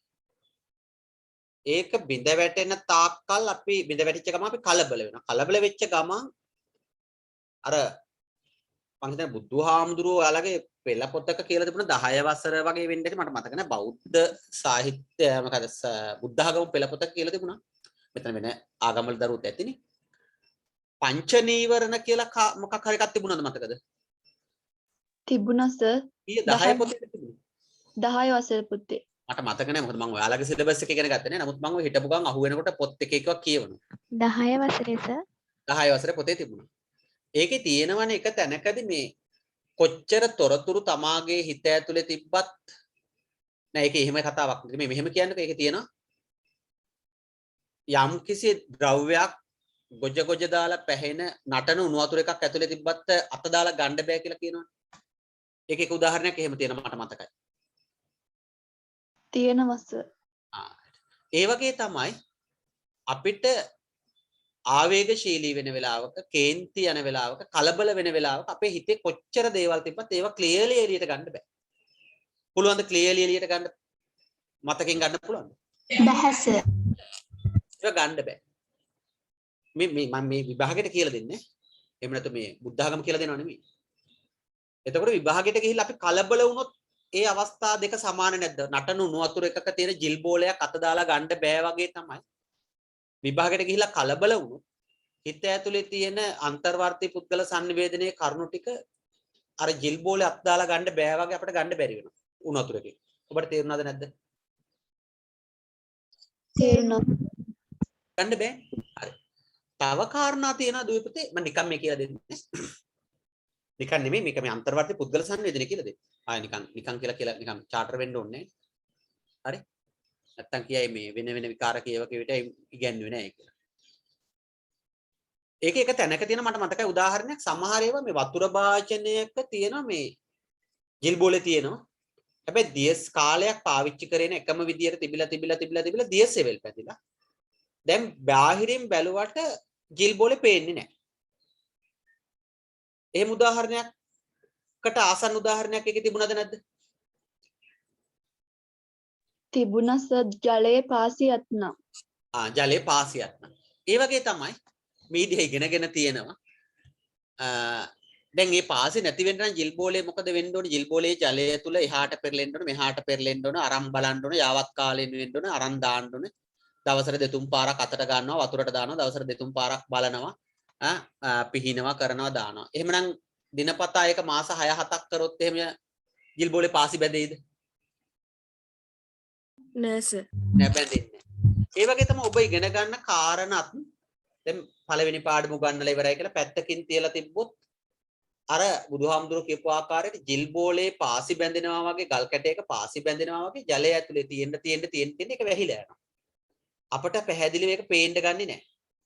හැබැයි ඒක දිනපතා පාඩම් කරනවා නම් දිනපතා අතට ගන්නවා නම් ටියුට් එක පෙරලා බලනවා නම් ප්‍රශ්න වලට උත්තර ලියනවා නම් ඒ අර ගල් කැටේ පාසි බැඳෙන්නේ නැහැ වගේ ඒක දිලිසි බැබලි තියෙනවා. බලන්න කොච්චරක් මේ බුදුහාමුදුරුවෝ සමහර උදාහරණ ගන්නකොට තාර්කික උදාහරණ අරන් තියනවාද කියලා. මේ සරල දේවල් අරන් තින්නේ. වතුරේ තියෙන ගල් කැටයක් නිතර යාවත් කාලීන වෙනවා නම් නිතර මතකයට ගන්නවා නම් නිතර අප්ඩේට් වෙනවා නම් ඒකේ පාසි බැඳෙන්නේ නැහැ. ඒ වගේ තමයි පුතේ ඔයාලගේ දැනුමක් පාඩම් කරන විෂය කරුණු. නිතර අහට පෙරලා බලනවා නම් මෙහෙට පෙරලා බලනවා නම් ඔය ටියුට් එක අර අපි කියන්නේ හම්පඩ ගහනකල් පෙරලා තියෙනවා නම් අතටම දිය වෙලා තියෙනවා නම් අන්න ටියුට් එක දිය වුණාට ඒකේ තියෙන දැනුම ඔළුව තුල බැබලි තියෙනවා. ටියුට් එක අතට දිය වෙලා තියෙන්න පුළුවන්. ඔළුව තුල දැනුම බැබලි තියෙනවා. මං කියන කාරණේ අපිට පැහැදිලියි. එහෙමනම් ඔය කියන කාරණේ ඔළුවට ගන්න. එතකොට මේ පංච නීවරණත් නැවත මතක් කරගන්න. මේ පංච නීවරණ තමයි එක්තරා ආකාරයකින් අපේ ජීවිතේ සාර්ථකත්වයේ තියෙන්නේ. අපේ ජීවිතේ සාර්ථකත්වයේ තියෙන්නේ ඒක. හරි? ඒවා ටිකක් නැවත මතක් කරගන්න කියලා ඉල්ලනවා. හරි. එහෙමනම් දැන් මම ඉස්සරලාම මගේ ඊළඟ භූමිකාවේ තියෙන අන්තර් වර්ති පුද්ගල සංනිධ දැන් මේ 6 ඔබට නම් කරන්න පුළුවන් වෙන්න ඕනේ. ඒක තමයි පළවෙනිම එක්සර්සයිස් එක. මේක තමයි අර අපි සර්පෙක් දැක්කාම නයා කියන කතන්දරේ තමයි මේ කියන්නේ. දැන් මේ නයි දැන් ඊළඟට අපි කියන නයා දන්නේ නැහැ. දැන් ඊළඟට අපි කියන නයි ටික සර්පයින් 6ක් නම් කරන්න. අපි දැන් මේන් පුළුවන් වෙලා තියෙනවා. නයා, පොළඟ, පිඹුරා, පොළොන්තෙලිස්සා, මාපිලා. එහෙමනේ අපි දැන් දන්නේවනේ කියන්නේ.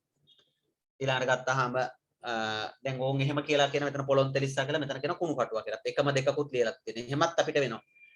අන්තර් පුද්ගලවර්ති සංනිවේදනය කියලා සමහර අය අන්තර් පුද්ගල සංනිවේදනය කියලා දෙවෙනි එකට ලියනවා. නැත්නම් පුද්ගලවර්ති කියලා අන්තර්වර්ති කියලා දෙකක් ලියනවා. එකම දෙකකුත් ලියලා තියෙනවා. අර එකම සර්පයාගේ නම් දෙකක් තැන් දෙකකට ලියලා තියෙනවා. එහෙම ළමයි මේ අතර නැද්ද? විභාගයට ගියාම එහෙම ළමයි නැද්ද මේ අතර අපි අතර? ඉන්නවා සර්. ඔව්. අර જાති උත්තරයක් තමයි ඒකට දෙන්න ඕනේ. එහෙම ළමයි ඉන්න පුළුවන්. හැබැයි මම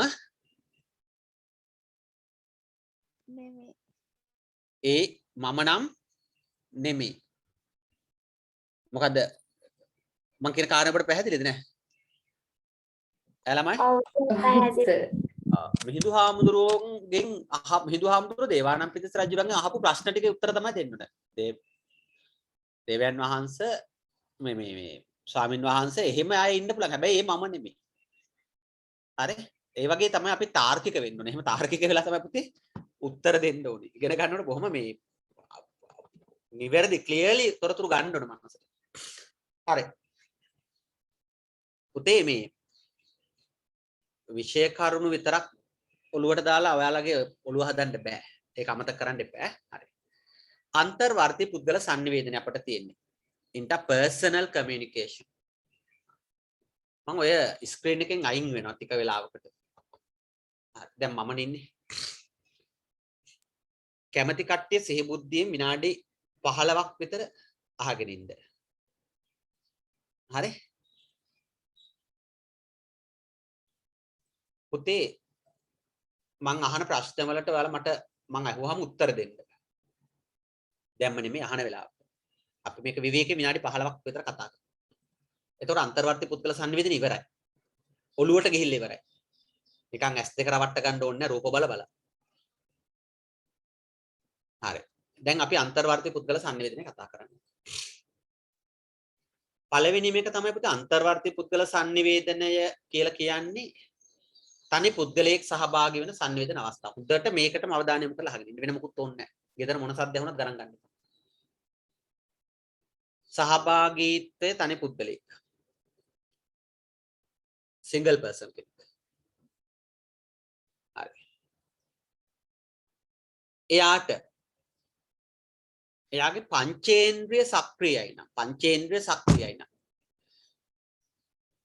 සක්‍රියයි නම් ඒ සක්‍රිය පංචේන්ද්‍රයට දැනෙන ආවේදන මත තමයි සංනිවේදනය කරන්නේ. පංචේන්ද්‍රයට දැනෙන ආවේදන මත. අපේ සමාජයේ අපි අතර ඉන්න සමහර අයගේ පංචේන්ද්‍රියම වැඩ නැහැ. ඉන්ද්‍රියන් ගොඩක් වෙලාවට එක්ක 4යි නැත්නම් 3ක් වගේ තමයි වැඩ කරන්නේ. එහෙමයි ඉන්නවද නැද්ද? ඉන්නවා. එහෙම හුවොත් දැන් මොන ප්‍රශ්නයක් අහන්න කියලා මම කියනවා. ඔබේ නින්දේදී ඔබේ ඉන්ද්‍රියන් කීයක් වැඩද? සක්‍රියව.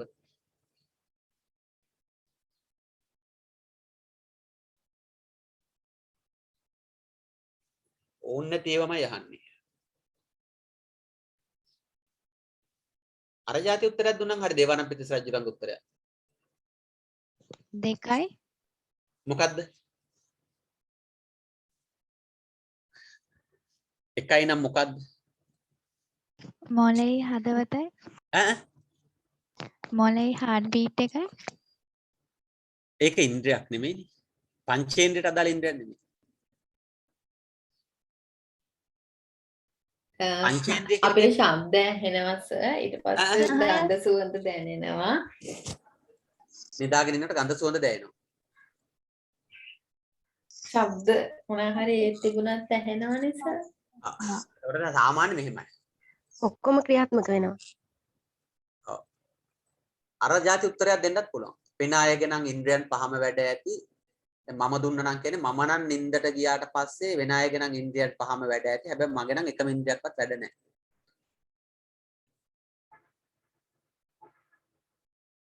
පේන්නේ නැහෙනි මට. කතා කරලා තමයි ඇඳෙන් එළියට දා ගන්න ඕනේ. ඒක අම්මගෙන් අහන්න බලන්න කන කියන එක ඔයාලගේ වැඩ කරාද කියලා අද උදේ. ඉතින් සර් සද්දයක් ඇහෙනකොට අපිට හැරෙනවනේ සර්. ඔව් ඒ කියන්නේ හරි ඒක මම කියන්නේ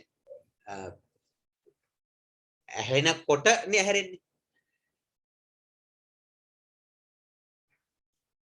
හරි ඒ කියන්නේ ඇහෙනකොට කියලා කියන්නේ ඒක අවදි වීමනේ අවදි වුණාට පස්සේ තමයි ඒ කියන්නේ අර ඒකේ දෙක සිද්ධ වෙන්නේ. නමුත් කීපාරක් කතා කරාට පස්සේද කියන එක අපි ඊළඟට බලන්න ඕනේ. සාමාන්‍ය නින්දෙදි වෙන දේ තමයි අපේ ඉන්ද්‍රයන් ටික නිෂේධනය කරලා තියෙනවා. නින්ද කියලා කියන්නේ ඒකට. නින්ද කියන එකේදී තියෙන ඉන්ද්‍රයන් ටික නිෂේධනය කරලා තියෙනවා. ආවේදන එන්නේ නැතුව නවත්තලා තියෙනවා. කාලයකට. ආවේදන එන්නේ නැහැ. ඇසට රූප පේන්නේ නැහැ. නහයට ගඳ සුවඳ දැනෙන්නේ නැහැ. කනට ශබ්ද දැන් ඇහෙන්නේ අවදි වුණාට පස්සේ. ස්පර්ශය කියන එකට දැනෙනවා. ඒක දැනෙනවා කියලා කියන්නේ මඳුරුව කනකොට මෙහෙම කරලා මේවා කරන පිහිනවා. හැබැයි මඳුරුවෙක් කෑවද කියලා දන්නෙත් නැහැ. හරි? ඊළඟට ගත්තාම දිවට නින්දේදී රසයක් දැනෙලා නැහැ. මතක හිටින්න. හරි. දැන් ඔක්කොම වෙලා තියෙනවා. මම විශ්වාස කරන ඔක්කොම වෙලා තියෙනවා. නහය ළඟට මොනවා හරි එකක් ඇල්ලුවොත් මොකක් හරි ඒක සුවඳ එයාට වහණේ වෙලා ඇති. හැබැයි රෑ 12ට මధుර කොයිල් එකේ ගඳ දැවුණා කියලා අපිට කියන්න බෑනේ. මම මේ කතා කරන කාරණේට ඔයාලා දැන් අවතීර්ණ වෙන්න කියලා කියන්නේ. මට රෑ 12ටත් මధుර කොයිල් එකේ ගඳ හරි සුවඳ හරි දැනුණා කියලා අපිට කියන්න හැකියාවක් නැහැ. ඊළඟට මට රෑ 12ටත් ඔරලෝසේ ටට්ටික් සද්ද ඇහුණා කියලා කාට හරි කියන්න හැකියාවක් නැහැ. එකට විතරක් මගේ පිටේ මඳුරුවෙක් කෑවා කියලා කාට හරි කියන්න හැකියාවක් නැහැ. හරි? රූපයක් නම් දැක්කා කියලා කොහොමද කියන්න හැකියාවක් නැහැ. මම මේ කියපු කාරණේට වල එකඟද? ඔව්. ඒකද? ඒකට එකඟයි. මේක පුතේ මේ ඉස්සරම මේ මනෝවිද්‍යාවේ තියෙන කොටසක් ඈ. මේ මනෝවිද්‍යාවේ තියෙන කොටස දැන් චුට්ටක් අපි බලමු. අන්තර්වර්ති පුද්ගල සංවේදනය මේකෙන් ඉවරයි. එතකොට කතන්දර ඉවර වෙනවා. එහෙමනම් මේ අන්තර්වර්ති පුද්ගල සංනිවේදනයේ ක්‍රියාත්මක වෙන්නේ ඉන්ද්‍රිය සක්‍රිය වීමත් එක්ක. ඉන්ද්‍රිය සක්‍රිය වීමත් එක්ක. ඉන්ද්‍රිය සක්‍රිය වීමත් එක්ක. හරි. දැන් අපි එතනින් ආයේ මේක ඇනලයිස් කරන්න ගන්න. මම දැන් ආයේ වෙන තැනකට යනවා. මම වෙන තැනකට යනවා. අන්තර්වර්ති පුද්ගල sannivedanaya කියලා කියන්නේ තනි පුද්ගලෙක් තමන්ගේ පංචේන්ද්‍රයට දැනෙන ආවේදන පංචේන්ද්‍රය කියලා කියන්නේ ඇස. ඒක දැන් අවුල් කියන කාට්ටියගේ ඇස, කන, නාසය, ඇස, කන, නාසය, දිව, ස්පර්ශය. ස්පර්ශය කියලා කියන්නේ මේ හැමත දැනෙන. කියන කාරණා පහ. දැනෙන ආවේදන මත අපි ඩිසිෂන් ගන්න එක, තීරණ ගන්න එක තමයි sannivedana කියලා කියන්නේ. හරි. දැන් ඔන්න මම වෙන තැනකට යනවා. දැන් වෙන කතාවක් මේ කියන්නේ. මේ වෙලාවේ ඉන්නකොට දැන් ස්ක්‍රීන් එක දිහා බලන් ඉන්නකොට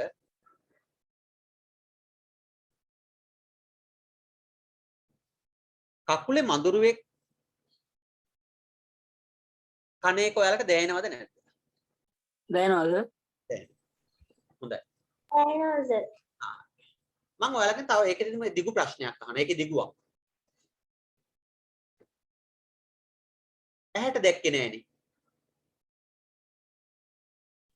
එතකොට කොහොමද මඳුරුවෙක් කනවා කියලා තේරෙන්නේ කියලා? ස්පර්ශය. දැනෙනවා. ස්පර්ශය වෙයි. ස්පර්ශය.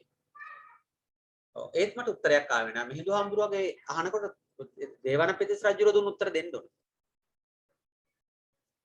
ළමයිගේ උත්තර මම එහෙම බලාපොරොත්තු වෙන්නේ. දේවානම්පියතිස්ස රජුර දුන්න උත්තර දෙන්න ඕනේ. මං අහන්නේ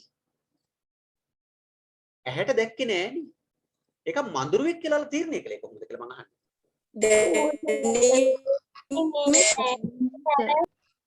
ඈ? ශරීරයේ විද්‍යාව නිකන් දැනෙනවනේ සර. තැන. ඒත් මට උත්තරය ආවේ නෑ. හිතන්න බලන්න දේවානම්පියතිස්ස රජුර එයා මදුරුව කන විදිහට හිතා ගන්න කියන අපිට හිතෙනවා. හිතෙන්න බෑනේ. හිතෙන්නේ කොහොමද? මට තේරෙන්නේ නෑනේ. හිතෙනවා කියලා කියන කාරණේ මට දැන් උත්තරේ දී ගන්න ඔයාලට තේරෙන්නේ නැති ප්‍රශ්නේ. කලින් මధుරෙක් කාලා කලින් කාලා තියෙනනේ මధుරේ කියන ඉඳ දන්නවා. That's right. අන්න උත්තරය. දැන් මම ඊළඟ ප්‍රශ්නය අහනවා. දැන් ඒ උත්තරේ මම පිළිගන්න එක මම ආයෙ ප්‍රකාශ කරන්නම්කෝ. කලින් මధుරෙක් කාපු අත්දැකීම තියෙන ඒ නිසා ඒක දන්නවා. හරි. දැන් ඊළඟ කාරණා. කලින් මధుරෙක් කාපු අත්දැකීම කොහෙද තියෙන්නේ ඔයාලගේ? මනසේ. මනසේ. That's right. මොලේ තියෙන. මොලේ තියෙන. මොලේ තියෙන. හරි. මං ඊළඟ තව එකේ දිගු ප්‍රශ්නයක් අහනවා.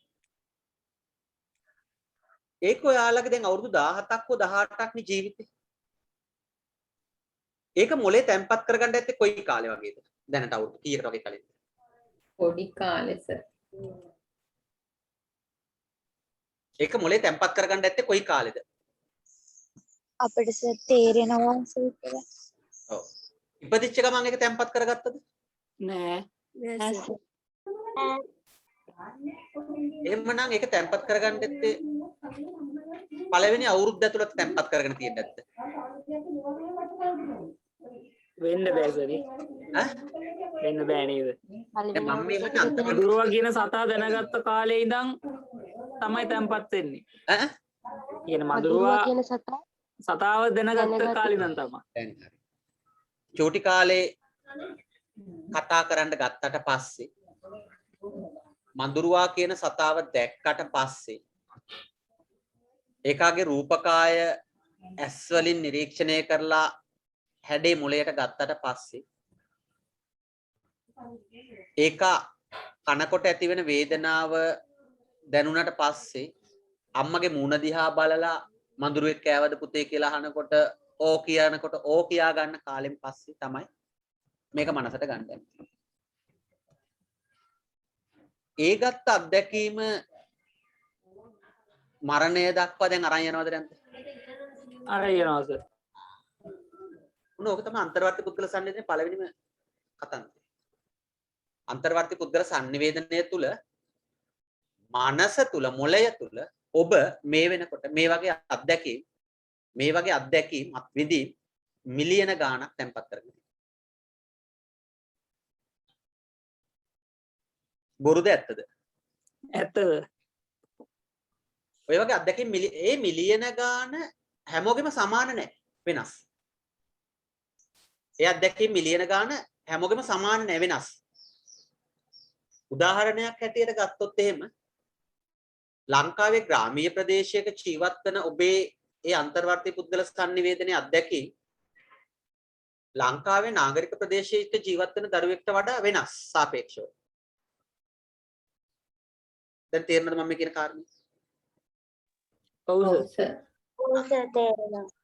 එහෙනම් අන්තර්වර්තී පුද්ගල සංනිවේදනය කියන්නේ පංචේන්ද්‍රය හරහා ගත්ත අත්දැකීම් මනසේ තන්පත් කරගැනීම.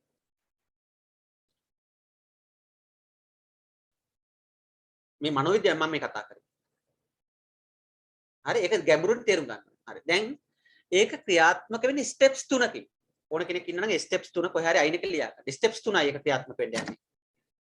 ඒක ඕනද විභාගයට ඕන්න ලියා ගන්න පුළුවන්. ඒක වරදක් නැහැ. ඒක වරදක් නැහැ. ඒක ලියා ගන්න පුළුවන්. ස්ටෙප්ස් 3යි. කැමති කට්ටිය මං කිව්ව ඉන්න කියලා අහගෙන අනිත් කට්ටියට අයින් වෙන්න පුළුවන්. ඒක ඒ කට්ටිය වෙන කොහෙන් හරි ඉගෙන ගන්නත් පුළුවන් අහත් අයින් වෙලා.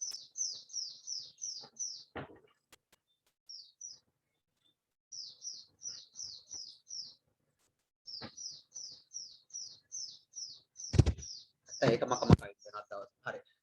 පළවෙනි ස්ටෙප් එක තමයි පුතාලා හැංගීම. දෙවෙනි ස්ටෙප්ස් එක තමයි සිතුවිලි. තුන්වෙනි ස්ටෙප් එක තමයි චර්යාව. පියවර 3යි.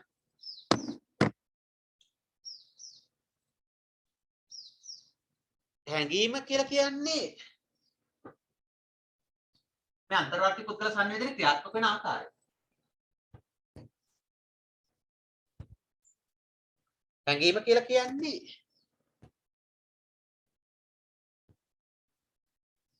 පංචේන්ද්‍රයට දැනෙන ආවේදනය.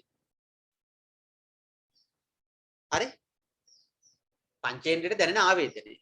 හැංගීම ඒකනේ. ඒක පුතේ දැන් අපි ආය ආතන්න යනවා. කුඩා දරුවෙක්ට හැංගීම දැනෙනවා. ඒ කියන්නේ ඇති වෙනවද නැද්ද?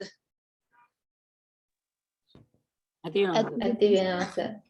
බඩගින්න කියන එක ඇති වෙනවා. යාට තේරෙන්නේ නැති කාලේ ඉපදිච්ච දවසෙත් හැංගීම කියන එක ඇති වෙනවා.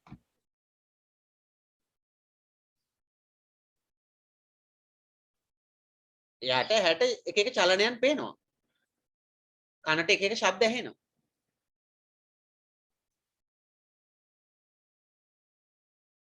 ස්පර්ශයට එක එකව දැනෙනවා යාට. නාසයට එක එකව දැනෙනවා. හැබැයි දැන් හරියට මොකක්වත් නැති හිස් ඩිවයිස් එකක් වගේ යා. ඉපදෙන දවසේ. ඔයාලට පැහැදිලිද නැද්ද මම මේ කියන කාරණේ? පැහැදිලි සර්. පැහැදිලි මොකක්වත් නැති හිස් ඩිවයිස් එකක් වගේ නිය.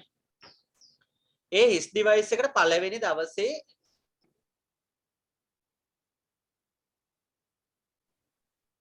දවසේ ඒ ඩිවයිස් එකට දෙන රස කියන එක මව් කිරි දෙනවා. දැන් ඒක එයා මොළය තුල යම් ආකාරයක තැම්පත් කරගන්නවද නැත්නම් රස කියන එක ටේස්ට් කියන එක තැම්පත් කරගන්නවා සර්. රූපයන් උණුසුම ශබ්ද එක එක තැම්පත් කරගන්නවා. මාස 3ක් විතර යනකොට ඒ තැම්පත් කරගන්නවා එකම තැම්පත් කරගත්තට පස්සේ ආයව හඳුනන්න ගන්නවා. පැහැදිලිද? පැහැදිලි සර්. එතකොට හැඟීම් පංචේන්ද්‍රිය ආවේදන කියන්නේ පංචේන්ද්‍රියට දැනෙන හැඟීම් මොලේට අරන් ගිහලා තැම්පත් කරගන්නේ මධ්‍යම දැන් ඒක විද්‍යාවෙන් නෙමෙයි මම මේ කියන්නේ විද්‍යාවේ ඔයාලා දන්නවා අර නියුට්‍රෝන දෙකේ අරන් ගිහලා ඔහොම කියලා විද්‍යා පාඩමේ වල ඉගෙන ගන්න ඇති ඒක අනේක සම්බන්ධ කරගෙන පස්සේ මේ හැඟීම කියන එක මම කමියුනිකේෂන් වලින් ගන්නවා මධ්‍යම ස්නායු පද්ධතිය දිගේ අරන් ගිහලා මොලේට දෙනවා මොලේ තියා ගන්න එක මධ්‍යම ස්නායු පද්ධතිය දිගේ අරන් ගිහලා මොලේට දෙනවා ඒ නිසා මොලේ තියා ගන්න සමහර ඒවා කන්ටිනියු දැනෙන්නේ නැති වුනහම අමතක වෙලා යනවා. මම නිකන් ඇහුවොත් එහෙම කාගෙන් හරි ඇහුවොත් මව්කිරි මොන රහයිද කියලා දැන් ඔයාලට කියන්න පුළුවන්ද? බෑ සර්. බෑ ඒක කියන්න බෑ. හරි දැන් එතකොට ඇයි කියලා කිව්වොත් එහෙම ඒ රසය මතක තියාගන්න කාලය එනකොට ඒ කියන්නේ අර ඒ අත්දැකීම අනෙක් ඒවාත් එක්ක සංසන්දනය කරන කාලය එනකොට ඔබ ඒක අවසන් කරලා තියෙනවා ඉවර කරලා තියෙනවා. ඔන්න පෙර පාසල් ගිහිල්ලත් ඇවිල්ලා එක වසරට ගිහිල්ලත් ඇවිල්ලා මව්කිරි බීප් කාට හරි ඉන්නවනම් මව්කිරි වල රසය මතක තියෙනවා. ඒක අර මොලේ තැම්පත් වෙලා තියෙනවා. ගැඹුරු ලෙස. එතනින් මට කියන්න ඕනේ සමහර මතකයන් තියෙන කෙටි කාලීන සමහර මතකයන් තියෙන දිගු කාලීන. සමහර මතකයන් තියෙන කෙටි කාලීන සමහර මතකයන් තියෙන දිගු කාලීන. මම නිකන් ඔයාලට මේ පාඩමක් කියලා දෙන්න. අන්තර්වර්ති පුද්ගල සංකේත. දැන් තමයි හොඳම එකට යන්නේ. පංචේන්ද්‍රයට දැනෙන ඕනෑම ආවේදනයක් හැඟීමක්. ඒක දැන් කිව්වා. ඒක සිතුවිල්ලක් වෙන්න නම් මොළය තුල පූර්ව අත්දැකීම තියෙන්න ඕනේ. මොළය තුල පූර්ව අත්දැකීම තියෙන්න ඕනේ. ඒක තමයි කනෙක්ට් වෙන්නේ. කනෙක්ට් වෙන්න නම් සිතුවිල්ලක් වෙන්න නම් කනෙක්ට් වෙන්න ඕනේ. දැන් ආයේ මම කරපු කතාවේ මුලට යන්න බලන්න. මඳුරුවගේ කතන්දරයට ආයෙ යන්න බලන්න. පාඩම් කර ඉන්නකොට පන්ති කාමරේ ඉන්නකොට දැන් මඳුරුවෙක් කනවා.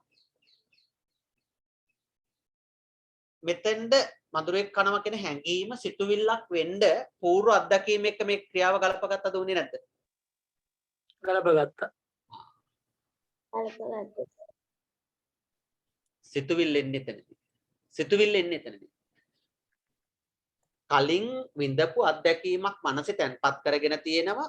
ඒ තියෙන අත්දැකීමට අර හැඟීම අරන් ගිහිල්ලා මධ්‍යම ස්නායු පද්ධතිය අරන් ගිහිල්ලා මොළයට දන්නනවා මෙහෙම දෙයක් අහවල් තැන වෙනවා. ඒ වෙනකොට මොළය තීරණය කරන ඒ වෙන්නේ මගේ කකුලේ මඳුරුවෙක් කන. දැන් කවුරුත් ඒ වෙලාවේ තීරණය කරේ නැහැ මගේ කකුල කොටියෙක් කනවා, මගේ කකුල යකෙක් කනවා, මගේ කකුල බල්ලෙක් කනවා, මගේ කකුල පූසා කනවා කියලා තීරණය කරේ නැහැ නේද? එහෙම තීරණය කරාද කවුරු හරි? නෑනේ. එහෙනම් මම දැන් කිව්වා කනෙක්ට් කරගත්තා මේ. මේක කනෙක්ට් කරගන්න. මේක කනෙක්ට් කරගන්න. හැම වෙලාවෙම ටගල් කනෙක්ට් කරගන්න. එතකොට තමයි මේ සිතුවිලි කියන එක උත්පාදනය වෙන්නේ ගන්න. දැන් මම ඊළඟට කියනවා හැංගීම විඳලා නැහැ. කලින්. sorry සමහරවිට මේ සිතුවිල්ල නැහැ දැන් අපි ළඟ සිතුවිලි කියන එක empty. empty සිතුවිලි නැහැ. නැත්නම් අපි කියන්නේ අත්දැකීම කියන එක නැහැ empty. සිතුවිලි නෙමෙයි මෙතන. මම වැරද්දුවා ඒ වචනේ. අත්දැකීම කියන එක නැහැ. උදාහරණයක් හරිය මෙහෙම හිතන්න. යාළුවෝ ටිකක් එක ඔයාලගේ හිතවත් වෙච්ච යාළුවෝ ටිකක් එක කැලේකට යනවා. කලාවැව පැත්තේ යනවා. යනකොට වැව් පිටිය පැත්තේ යනකොට ඔවුන් ඇතෙක් ඉන්නවා. ඇතා කෑ ගහන සද්ද ඇහෙනවා. දැන් ඇතා කා ගහන සද්දේ ඇහෙනවා ඔක්කොම සද්ද ඇහෙනවා. ඔක්කොම කාන්ත ඇහෙනවා නම් ඇහෙනවනේ. අත්දැකීම තියෙන කෙනා ඒ ඇතාගේ තියෙන නපුරුකම බරපතලකම භයානකකම දන්න කෙනා සලිත වෙනවා. ඒ කෑ ගැහුවේ ඇතෙක්වත් කියලා දන්නේ නැති කෙනාට ඇති වෙන සිතුවිල්ලයි ඒ ඇතාගේ අත්දැකීම දන්න කෙනාට ඇති වෙන සිතුවිල්ලයි සමානයිද වෙනස්ද? ගොඩක් වෙනස්. දන්න කෙනා අතල්ලක ඉන්නේ දන්න කෙනා බොහොම සලිත වෙනවා. දන්නේ නැති කෙනා ඒක ගාණක්වත් නෑ. ඔහේ ඉන්න ජොලි ඉන්න මොකෙද්ද කියලා දන්න ඔහේ ඉන්නවා. ඔබට පැහැදිලිද නැද්ද? පැහැදිලි සර්. දැන් අපි දැන් මොන කල්පනා කරන්නේ? දැන් ඔයා කුඩා දරුවෙක් එක්ක ඉන්නවා කියලා කල්පනා කරන්නේ. කුඩා දරුවෙක් එක්ක ඉන්නකොට පරිසරයේ ඉන්න වලි කුකුලෙක් හරි මොනරෙක් හරි කෑ ගහනවා. ඒ කෑ ගහනකොට ඔයාලා දෙන්නටම ඇහෙනවා. අත්දැකීම තියෙන කෙනාගේ සිතුවිල්ලයි අත්දැකීම නැති කෙනාගේ සිතුවිල්ලයි ඩිෆරන්ස් පරස්පරයි. දැන් තේරුණාද මම මේ කියන කාරණේ? ඔව් සර්. සර්පයෙක් සම්බන්ධයෙන් කුඩා දරුවෙක්ගේ අත්දැකීම් නැති වෙනකොට ඔහු ක්‍රියාත්මක වෙන ආකාරයයි සර්පයෙක් සම්බන්ධයෙන් අත්දැකීම තියෙන ඔබ ක්‍රියාත්මක වන ආකාරයයි දෙකක්. දැන් තේරෙනවද? සිතුවිලි කියන කාරණය තුල ඔබ ක්‍රියාත්මක විය යුත්තේ කොහොමද කියන එක තීරණය කරනවා. ඒ සිතුවිලි සමහර වෙලාවට අචේතනාන්විතව තීරණය කරනවා. අචේතනිකව තීරණය කරනවා. අචේතනිකව කියලා කියන්නේ තර්කානුකූල භාවයෙන් තොරව සමහර ඒවා ක්‍රියාත්මක වෙනවා. හරි උදාහරණයක් හැටියට පාඩමේ ඉන්නකොට මඳුරුවෙක් කනකොට මඳුරුවා සම්බන්ධයෙන් දක්වපු ප්‍රතිචාරය නිකන් කල්පනා කරලා බලන්නකො මම මේ කියන කාරණේ. තේරුණාද නැද්ද? තේරුණා සර්. එතකොට ඒ කියන්නේ ඒකෙදි ඒ සිතුවිලි උත්පාදනය කරගෙන චර්යාවට කිය අචේතනාව කියන එක. ඒකට දෙන්න ඕන බලයේ ප්‍රමාණය පව ඔබ තීරණය කරලා මඳුරු එලව ගන්න ඕනේ. බලයේ ප්‍රමාණය පව තීරණය කරන්න ඕනේ. එතන මධ්‍යම ස්නායු පද්ධතිය දිගේ මොලේ ඩිසිෂන් එකක් දෙනවා. මොලේ ඩිසිෂන් එකක් දෙනවා. එතෙන්ද මේ වගේ බලයක් ඔයා යොදවන්න කියලා ටක් ගාලා ඔයාගේ අත ක්‍රියාත්මක කරලා ගිහලා එතෙන්ද මේ බලය යොදවනවා. ඔය පිට කහන තැනක්, අත කහන තැනක්, මූණ කහන තැනක්, නහය කහනකොට ඇහැට රොඩක් ගියාම මේ ක්‍රියාත්මක නැහැගී සිතුවිලි චර්යාව ක්‍රියාත්මක වෙනවා. ඒ ක්‍රියාත්මක කලේ කල්පනා කරලා මේකට මේක කරන්න ඕනේ. ඇහැට රොඩක් ගියාම ඔයාලා මේ කල්පනා කරලා පොත බලලා මේකට මේක කරන්න ඕනේ. මෙතන මෙහෙම වතුර එකක් අරගෙන එහෙමද කල්පනා කරන්නේ නැත්නම් ක්ෂණිකව ක්‍රියාත්මක වුණාද? ක්ෂණිකව ක්‍රියාත්මක වෙනවා. ඒක ක්‍රමයක්. දෙවෙනි එක තමයි හැඟීම් අත්දැකීම් එක ගලප ගන්නකොට කනෙක්ට් කර ගන්නකොට සිතුවිලි උත්පාදනය වෙනවා. එතකොට මේ අත්දැකීම් වැඩි කෙනාට උත්පාදනය වෙන සිතුවිලි වලට සාපේක්ෂව අත්දැකීම් අඩු කෙනාට උත්පාදනය වෙන සිතුවිලි වෙනස්. යාගේ සිතුවිලි වෙනස්.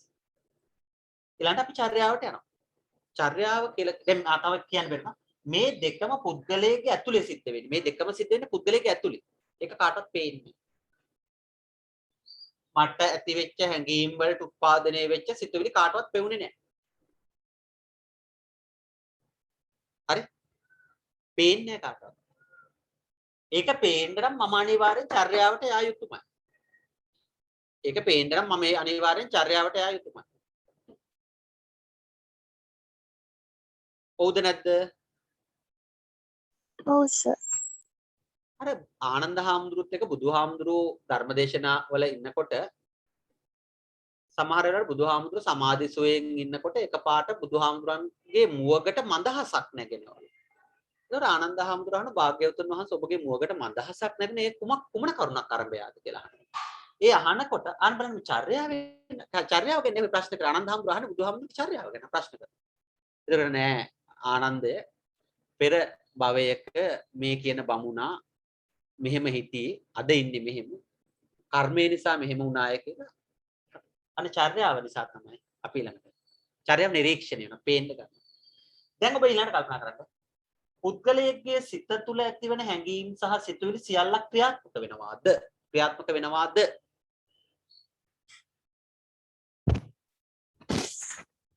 මම ගොමින් ඇහුවේ ක්‍රියාත්මක වෙනවාද? ඈ? ක්‍රියාත්මක වුණා නම් මේක ජංජාලයක් වෙනවා. තනිකර ජංජාලයක් වෙනවා. ක්‍රියාත්මක වෙන්නේ නැහැ. ඔබට ඒක හොඳට පැහැදිලි. අපිට කොච්චර ඇති වෙන හැඟීම් සහ සිතුවිලි අපි සංගවාගෙන එහෙමත් නැත්නම් යටපත් කරන් ඉන්නවාද? එමුණ දැන් ඔබට පැහැදිලි මේ අන්තර්වර්තී පුද්ගල sannivedanයේ ක්‍රියාත්මක භාවයට හැඟීම් සිතුවිලි සහ චර්යාව බලපාන ආකාරය.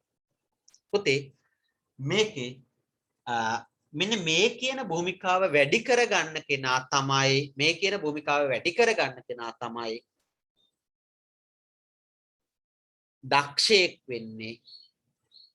එමත් නැත්නම් අපි කියනවා අර අනෙක් අයට සාපේක්ෂව ෆෝවර්ඩ් පොරක් වෙන්නේ මේ කියන භූමිකාව වැඩි කරගන්න කෙනා. මේ කියන භූමිකාව වැඩි කරගන්න නම් කියවීම, නිරීක්ෂණය කිරීම, මුහුණ දීම, අභියෝග බාර ගැනීම යනදී සියල්ලක්ම වෙනකොට මෙයා මේ අත්දැකීම් වලට යනවා. අත්දැකීම් වලට යනකොට ඊළඟට අවුරුදු 20ක වගේ කාලයේදී එයාට ඕනෑම එකක් පංචේන්ද්‍රයට දැනෙනකොට අත්දැකීම් එක්ක එක ටක් ගාලා ගලප ගන්නවා සිතුවිල්ලකට යනවා චර්යාවට යනවා. අත්දැකීම් අඩු කෙනාට හැඟීම් දැනෙනකොට ඒ සඳහා එකපාර ශනික සිතුවිලි උත්පාදනය වෙන්නේ නැහැ. ඒ වෙන්නේ නැති වුනහම යාගේ චර්යාව වීක් කියලා කියන්නේ ප්‍රමාදයි. ප්‍රමාද වුනහම අනෙක් කෙනා තීරණය කරලා කරනකොට ඔබට තීරණය කරලා කරන්න බැරි වෙනවා. තේරුණාද නැද්ද? හොඳට තේරුණා. තේරුණා සර්. දැන් අපි ආයේ මේක විභාගයට අදාළ කරගන්නේ කොහොමද කියලා බලමු. මීඩියා පේපර් එක සම්බන්ධයෙන් ඔබ අත්දැකීම් වැඩි කරගන්න ප්‍රමාණය මත මීඩියා පේපර් එක සම්බන්ධයෙන් ඔබ අත්දැකීම් වැඩි කරගන්න ප්‍රමාණය මත දැන් වැඩි කරගන්නවා තව අවුරුද්දක් තියෙන. ඒ අවුරුද්ද තුන ඔබ අත්දැකීම් ප්‍රමාණය වැඩි කරගන්න. වැඩි කරගන්නත් කියන්නේ පාඩම් කරනවා, බලනවා, නිරීක්ෂණය කරනවා. හරියට අර පංච නීවරණ වල තිබිච්ච බුදුහාමුදුරුවෝ කියපු පැහැදිලි ජලයේ තියෙන ජිල් බෝලේ වගේ. ඕන වෙලාවක අතට ගන්න පුළුවන්, හොදන්න පුළුවන්, බලන්න පුළුවන්, ආයි දාන්න පුළුවන්, ඕන වෙලාවක අත් දාලා ගන්න පුළුවන්. වතුර බොර වෙලත් නැහැ, කුණු වතුරත් නෙමෙයි, දියසෙවල් බැඳිලත් නැහැ. හරි විනිවිද පේන පාට කරපු වතුර එක්කත් නෙමෙයි තියෙන්නේ. පංච නීවරණ එහෙම යන්නේ මට මතකයි ඔය. එතකොට පැහැදිලි වතුරේ තියෙන ජිල් බෝලේ වගේ. හරි? දැන් විභාගෙට යනවා. විභාගෙට ගිහිල්ලා ප්‍රශ්නේ කියවනකොට ඔබ කෙලින්ම අත්දාලා ගන්නවා. ඒ පාඩම තියෙන්නේ පස්වෙනි පාඩමේ අහවල් විෂය කරුණේ. අහවල් විෂය කරුණේ මෙතනට උත්තරේ ලියන්න. අත්දැකීම් වැඩි ටග්ගල සිතුවිලි උත්පාදනවා. ඔබ වේගෙන් චර්යාවට යනවා. දැන් බලමු පැහැදිලි වතුරේ තියෙන ජිල් බෝලේ වගේ කියන ක්‍රියාත්මක වෙන්නේ අත්දැකීම් වැඩි කෙනා. පංච නීවරණ වල ඉතුරු හතරට යනවා අපි දැන්. ඒ හතරේ පළවෙනි ඊළඟ එක තමයි තියෙන්නේ බොර වෙච්ච වතුර එකක තියෙන ජිල් බෝලේ. කෙනෙක්ගේ දැනුම් සම්භාරයේ බොර වෙච්ච වතුර එකක් වගේ. පාඩම් කරා කීවෙනි කොටසේ තියෙනවද කියලා දන්නේ නැහැ, කොතන තියෙනවද කියලා දන්නේ නැහැ. මට මතක නැහැ අරකෙත් මෙහෙම තිබ්බා, මේකෙත් මෙහෙම තිබ්බ කමක් නැහැ මම මෙහෙම ලියනවා. එයාගේ දැන් උත්තරේ චර්යාවට යනකොට ෆාස්ට් යන්න පුළුවන්ද චර්යාවට? එයාට එයාට යන්න පුළුවන්ද ෆාස්ට් චර්යාවට? නෑ සර්. චර්යාවට ෆාස්ට් යන්නත් බෑ, ක්ලියර්ලි යන්නත්. ෆාස්ට් විභාගයේ කියලා කියන්නේම අන්තර්වර්ති පුද්ගල සංනිවේදනයේ වින් කරන එක. විභාගය කියලා කියන්නේම අන්තර්වර්ති පුද්ගල සංනිවේදනයේ වින් කරන එක. හොඳට මතක තියාගන්න. සර් පන්ති කාමරේ උගන්නලා නම් තියෙනවා මට මතකයි එහෙම එකක් ඉගැන්නුවා කොයි දවසේද කියලා මතක නැහැ, මොන පාඩමේද කියලා මතක නැහැ. හැබැයි ඉගැන්නුවා කියලා මතක හරියට දියසෙවල් බැඳිච්ච ජිල් බෝලේ වගේ. කොතනද කියලා මට මතක නැහැ. හැබැයි මතකයි. එයාට වේගවින් යන්න බෑ අතෙන්ද. මිනිත්තු 3 උත්තරේ ලියන්න බෑ. එයාට මිනිත්තු 3 උත්තරේ ලියන්න බෑ. කලබල වෙලා දාඩිය දාලා ඊළඟට ගත්තාම අර උණු වතුර මේකේ භාජනයේ තියෙන ජිල් බෝලේ වගේ ගන්න බෑ. යාට මතකෙට ගන්න බෑ. ඊට වඩා වෙන ප්‍රශ්න ඔලුවට එනවා, බය හිතෙනවා, පේල් වුණොත් ගමේ යන්න බෑ කියලා හිතෙනවා, අම්මා බනිනවා කියලා හිතෙනවා. යාට හීන් දාඩිය දාලා යාට ලියා ගන්න බෑ. යාට යන්න බෑ. චර්යාවට යන්න බෑ.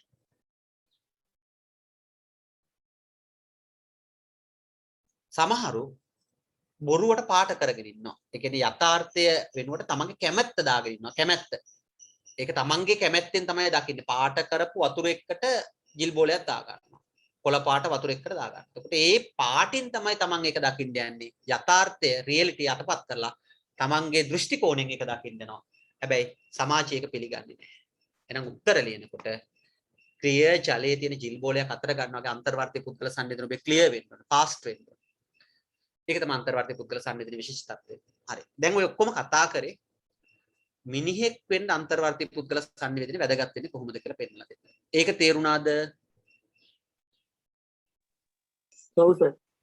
මිනිහෙක් වෙන්න අන්තර්වර්ති පුද්ගල සංවේදනයේ වැදගත් වෙන්නේ කොහොමද? පුතේ අන්තර්වර්ති පුද්ගල සංවේදනයේ විශිෂ්ට නම් පිළිවෙල නම් අත්දැකීම් වැඩියෙන් අරගෙන ඒවා මම මිලියන ගාණක් මොලේ ලස්සනට තැන්පත් කරන් ඉන්නවා නම් අවශ්‍ය දේවල් විභාගයට අවශ්‍ය දේවල් මෙනෙහි කරනවා නම් නිතර මෙනෙහි කරනවා. භාවනාව කියලා කියන්නේ ඊළඟට එයාගේ පර්සනැලිටි එක හැදෙනවා, පෞරුෂත්වය හැදෙනවා. උදේ පෞරුෂත්වය හැදෙනවා කියලා කියන්නේ උදේ පන්ති කාමරයක ඉන්නකොට ගුරුවරයා අහන ප්‍රශ්නවලට ෂණිකව සහ නිවැරදිව උත්තර දෙනවා නම් ඒක තමයි එතන එයාගේ පර්සනැලිටි එක. එයාගේ එතන පර්සනැලිටි එක. එයාගේ එතන තියෙන පර්සනැලිටි එක. එතකොට ඒකට ක්ලියර් උත්තර දෙන්න පුළුවන් ඒක එයාගේ පර්සනැලිටි එක. තරහ වෙන්න එපා මම මේ කියන කාරණේ. හරි.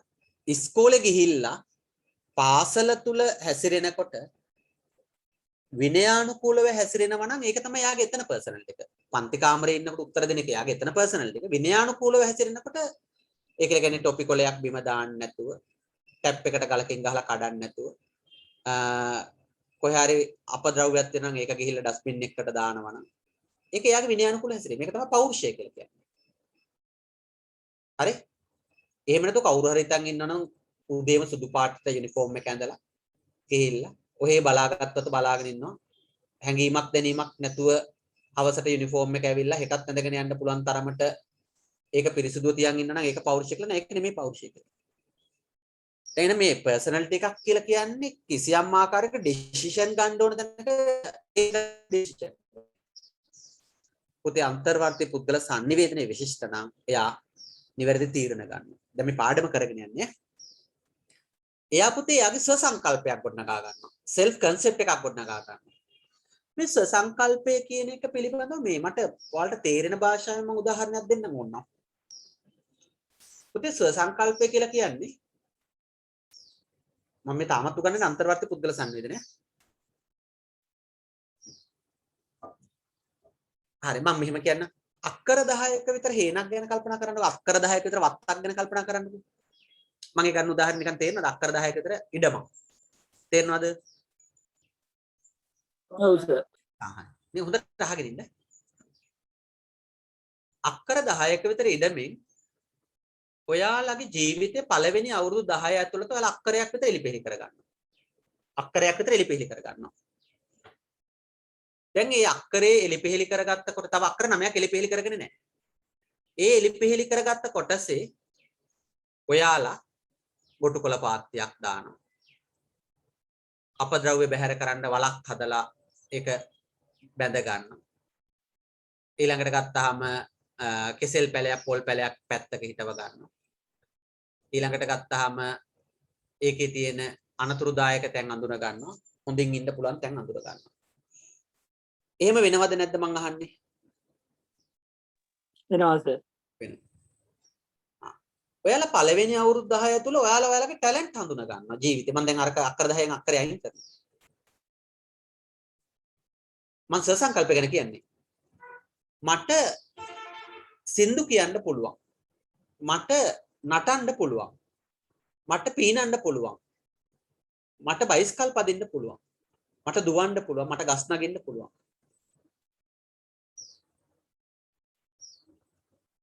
දැන් පළවෙනි අවුරුදු 10 තුල ඔයාලගේ ස්ව සංකල්පය අඳුන ගන්නවා. අඳුන ගන්නවා කියලා කියන්නේ ඔයාලගේ තියෙන අර ගොවි මහත්තයා තමන්ගේ කැපැසිටි එක අනුව අක්කරයක් සුද්ධ කරගත්තා වගේ ඔයාලා පළවෙනි අවුරුදු 10 තුල පොඩි ප්‍රමාණයක් ඔයාලා වපසරියක් හදා ගන්නවා. මම මෙහෙම අහුවොත් එහෙම. පළවෙනි අවුරුදු 5 පීනන්න පුළුවන් වුණාද ඔයාලට? නෑවේ කොහොමද වැවට ගිහිල්ලා? නහය අල්ලගෙනද යට ගියේ නහය අල්ලන්නේ නැතුවද යට? ඊටත් වැඩිය බයයි සර්. ඈ? ඊටත් වැඩිය බයයි. ඒක තමයි. හරි. එතකොට දැන් මේ පළවෙනි අවුරුදු 5 ඔයාලා සෙල්ෆ් කන්සෙප්ට් එක හදාගෙන තිබුණේ අමුතු ආකාරයෙන් මට අම්මා නැතුව ඉන්න බෑ. කගෙදර කවුරු හිටියත් වැඩක් නෑ හැමෝගෙම අහන අම්මකෝ කියලා. තාත්තේ අම්මකෝ. අම්මා කීයට දෙන්නේ? එතකොට ඒ ස්ව සංකල්පෙ තිබෙ එහෙම. වැවට ගියත් අම්මා කියන තැනින් වාඩි වෙලා ඉන්නවා. අම්මා කියලා තියෙන හැම උනේ නැත්තම් මෙහෙම වෙනවා කියලා. ඒ නිසා ඒකට යටත් ඔබ ස්ව සංකල්පයක් හදාගෙන හිටියා. අවුරුදු 16 මම ඊළඟ පොයින්ට් එක ගන්නවා. අවුරුදු 10 හිටපු නෑ 5 හිටපු එක පාර 10ට ගියේ නෑ. 10 වෙනකොට ඔබේ ස්ව සංකල්පය යම් ආකාරයක ටිකක් එක්ස්ප්ලেইন වුණාද නැද්ද? ව්‍යාප්ත වුණාද නැද්ද? විකසිත වුණාද නැද්ද? වුණා සර්. ඒ කියලා කියන්නේ එතකොට පොඩි චණ්ඩිකමක් ආවද නැද්ද මේ? නහය අල්ලන්න නැතුව මට ගිලෙන්න පුළුවන්. පුළුවන්. දෙක ගහලා පොඩි රවුමක් පීනලා එන්න පුළුවන්. මට බයිස්කල් පදින්න පුළුවන්. මට අර ගහේ අච්චරක් උසට නගින්න පුළුවන්. ආවද නැද්ද දැන් පොඩි සංකල්පයක්? ආවා සර්. ආවනේ. එහෙනම් සංකල්පය කියන එක ටිකක් වෙනස් වෙනවා. වයසත් එක්ක වෙනස් වෙනවා. හරි. ඊළඟට අන්තර්වර්ති පුද්ගල සංවේදනය කතා කරන්නේ ළමයිට තේරෙන්න කතා කරන්නේ. අවුරුදු 16යි සාමාන්‍ය පෙළ විභාගය ලියනකොට. තනියෙන් වැවකට ගිහිල්ලා නාන්න පුළුවන් වුණාද නැද්ද? පුළුවන් වුණා සර්. මෝටර් සයිකලයක් ස්කූටියක් පදින්න පුළුවන් වුණාද නැද්ද? පුළුවන් වුණා. දැන් අර ගොවි මහත්තයා අවුරුදු 3ක් විතර යනකොට දැන් අක්කර 4ක් විතර සුද්ධ කරගෙන තියෙනවා. තව එයාට එලි කරගන්න කොටසක් තියෙනවා. හැබැයි එයා දැන් අක්කර 3ක් විතර සුද්ධ කරගෙන ක්ලියර් කරගෙන තියෙනවා. ස්ව සංකල්පයාගේ. දැන් අවුරුදු 25 වෙනකොට දැන් ඔයාලා ඉන්නේ අවුරුදු 17 නම් 25 වෙනකොට තව ඉඩම් කොටසක් වල සුද්ධ කරගන්න නැද්ද? ජීවිතේ ඉඩම් කොටසක් තව සුද්ධ කරගන්න නැද්ද? සුද්ධ කරගන්න සර්. අන්න පුතේ අන්තර්වර්ති පුද්ගල සංනිවේදනයේ තියෙන එකක් තමයි මෙන්න මේකත් එක්ක ඔබ තව සසංකල්පේ ටික වපසරිය ලොකු කරගන්න. සසංකල්පේ වපසරිය ලොක. සසංකල්පය කියලා කියන්නේ කිසියම් පුද්ගලයෙක් තමාගේ හැකියාවන් කෙරෙහි ඇති කරගෙන තියෙන අවබෝධය. සසංකල්පය කියලා කියන්නේ තමාගේ හැකියාවන් කෙරෙහි ඇති කරගෙන තියෙන අවබෝධය. පුතේ දැන් මගේ වයසත් එක්ක ගත්තාම මම 20 දී ගත්ත තීරණ වලට වඩා 3 ගුණයක විතර දැන් ඩිසිෂන් ගන්න මට පුළුවන්කමක් තියෙනවා. මේ අත්දැකීම් වැඩි වෙනකොට මම මගේ අර වපසරිය ලොකු කරගෙන තියෙනවා. දැන් ඔබට තේරෙනවද මම මේ කියන කාරණේ? ප්‍රශ්න තියෙනවද අහන්න? ළමයි තේරුම් නැද්ද? තේරුණා. තේරුණා. එහෙමනම් තේරුණා. ඔව් අන්තර්වර්ති පුද්ගල සංනිවේදනයේ දැන් මම ප්‍රයෝජන කීපයක් කතා කරා. එකක් පර්සනැලිටි එක වර්ධනය කරගන්න. දැන් පර්සනැලිටි එක වර්ධනය කරගන්නත් අත්දැකීම් ඕනේ. දෙක ස්වසංකල්පය කියන එක ඩෙවලොප් කරගන්න පුද්ගල සංනිවේදනයේ අත්දැකීම් කරගෙන. ඊළඟට චින්තනයක් ගොඩනගා ගන්න. හිතන පතන ආකාරය ගොඩනගා ගන්නේ හරහා. චින්තනය ගොඩනගා ගන්න. හරි? ඊළඟට ගත්තාම මතක තබා ගැනීම කියන එක බලාත්මක කරන අන්තර්වර්ති පුද්ගල සංනිවේදනයේ. ඊළඟට ගත්තාම තීරණ ගැනීම වේගවත් කරනවා. ඊළඟට ගත්තාම යමක් ආවට ගියාට වඩා තර්කානුකූලව තීරණ ගන්නවා. මෙහෙම වුණොත් මෙහෙම වෙනවා, මෙහෙම වුණොත් මෙහෙම වෙනවා. ඒ නිසා මෙහෙම නොවෙන්න මෙහෙම කරන්න ඕන. තර්කානුකූලව තීරණ ගන්නවා. ඊළඟට අන්තර්වර්ති පුද්ගල සංනිවේදනයේ තව තියෙන ප්‍රයෝජනයක් තමයි කෙනෙක් ක්‍රියේටිව් හරි නිර්මාණශීලී වෙනවා. අන්තර්වර්ති පුද්ගල සංනිවේදනය. අන්තර්වර්ති පුද්ගල සංවේදනය හොඳටම මෙහෙවන කෙනා තමයි හොඳම උත්තරේ ලකුණු 90ක එකක් ගන්න. හරි? දැන් ඔබට පැහැදිලි. තේරුණාද නැද්ද? තේරුණා සර්. තේරුණා සර්. අන්තර්වර්ති පුද්ගල සංවේදනයේ ලක්ෂණ තමයි ලක්ෂණයි ප්‍රයෝජනයි දෙකයි. ලක්ෂණ කියලා කියන අපිට නිරීක්ෂණය කරන්න පුළුවන් ඒවා. පොල් ගහක කඳක් තියෙනවා. පොල් ගහක මුදුන් මුලක් නැහැ නිරීක්ෂණය කරන්න පුළුවන්. ලක්ෂණ. ප්‍රයෝජන කියලා කියන්නේ වෙනයි. අපිට පොල් ගෙඩියක් කෑමට ගන්න පුළුවන්. තෙල් හිඳින්න පුළුවන්. අත්තක් දර හැටියට පාවිච්චි කරන්න පුළුවන්. හරි? පොල් කටුවේ විසිතුරු නිර්මාණයක් කරන්න පුළුවන්. ප්‍රයෝජන. ඒවා වෙනයි. පුතේ ලක්ෂණ තියෙනවා. සංනිවේදකයා තනි පුද්ගලයෙක්. සංනිවේදකයා සහ ග්‍රාහකයා අර පංචේන්ද්‍රයට දැනෙන ආවේදන වලින්ම තමයි යාම ජෙනරේට් වෙන්නේ. ජෙනරේටරයක්. අන්තර්වර්ති පුද්ගල සංවේදනය ජෙනරේට් වෙනවා.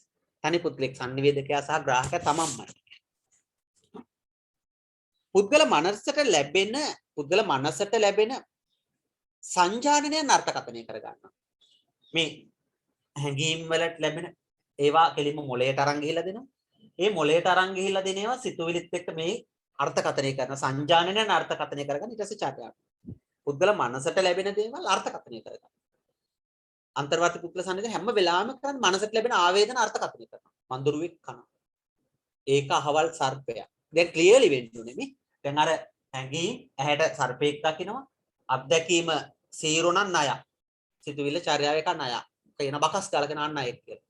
අත්දැකීම හොඳටම දන්නවනම් අන්න කියනවා වල්ගේ දිහා බලලා ඇඟ දිහා බලලා අහවල් කුලේ අහවල් ජාතියේ මෙච්චර වයසක් තියෙන මේක ගෑනු සතෙක් මෙන්න චර්යාවට ගිහිල්ලා හරියට. ඒක තමයි අපි කියන්නේ පුද්ගල මනසට ලැබෙන සංජානනයන් අර්ථකථනය කර. ඒ ක්ලියර්ලි අර්ථකථනය කරගන්න කෙනා තමයි දිනන්නේ.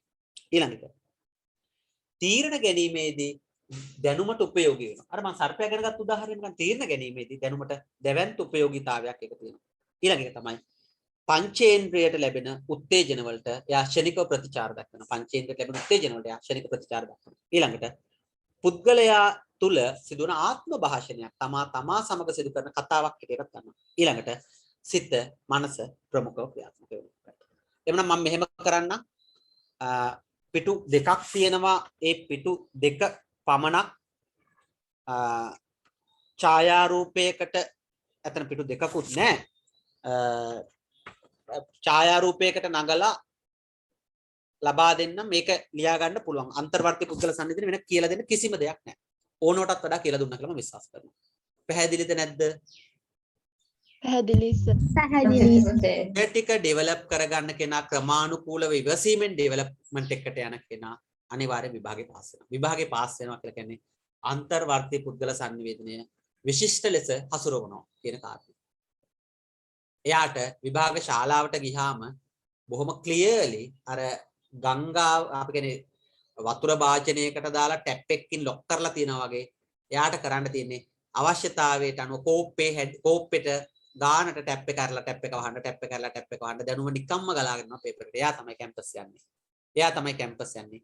අනිත් අය කැම්පස් යන්නේ නැහැ. අනිත් අය කැම්පස් යන්නේ නැති හේතුව තරහට නෙමෙයි අනිත් අය කැම්පස් යන්නේ නැත්තේ. ඒ කට්ටියට අරව ගන්න බෑ. ගන්න බැරි වුණාම එයාලා කැම්පස් යන්නේ නැහැ. දැන් උදාහරණයක් හැටියට ඔබට මම පැහැදිලි කරන්න.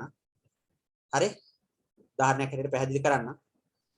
මේ තමයි පසුගිය වර්ෂයේ අන්තර්වර්ති පුද්ගල සංනිවේදනයේ විශිෂ්ට ලෙස මෙහෙයවපු අයියලා අක්කලා ටික. ඔය තමයි පසුගිය වර්ෂයේ අන්තර්වර්ති පුද්ගල සංනිවේදනයේ විශිෂ්ට ලෙස මෙහෙයවපු අයියලා අක්කලා ටික. නීති පීඨයට යන්න පුළුවන් එහෙම වුණාම හරිද? එක එක විශ්වවිද්‍යාල වලට යන්න පුළුවන් මේ පේනවනේ. එක එක විශ්වවිද්‍යාල වලට යන්න පුළුවන්. එහෙම වුණාම ඒගොල්ලගේ මූණේ තියෙන සතුට පේනවා. ඔන්න අන්තර්වර්ති පුද්ගල සංනිවේදනයේ විශිෂ්ට ලෙස මෙහෙයවපු කණ්ඩායම තමයි මේ. හරි? විෂයයට අදාළව ප්‍රශ්න වලට අදාළව හොඳටම මෙහෙයවපු කට්ටිය තමයි ඔය ඉන්නේ. ඔබටත් එතෙන් දෙන්න පුළුවන්. එහෙමනම් අපිට සමුගෙන යන්නත් පුළුවන්. හරි? ඔබටත් එහෙම වෙන්නත් පුළුවන්. අපිට සමුගෙන යන්නත් පුළුවන්. ඕනෑම තැනක ප්‍රශ්නයක් තියෙනවා මගෙන් අහන්න මම උත්තර දෙන්නම්. හැමෝටම ආයුබෝවන් තෙරුවන් සරණයි. අයිබෝන් තෙරුවන් සරණයි. අයිබෝවන් සර්. ප්‍රශ්න තියෙනවා නම් අයිබෝන් සර්. හරි.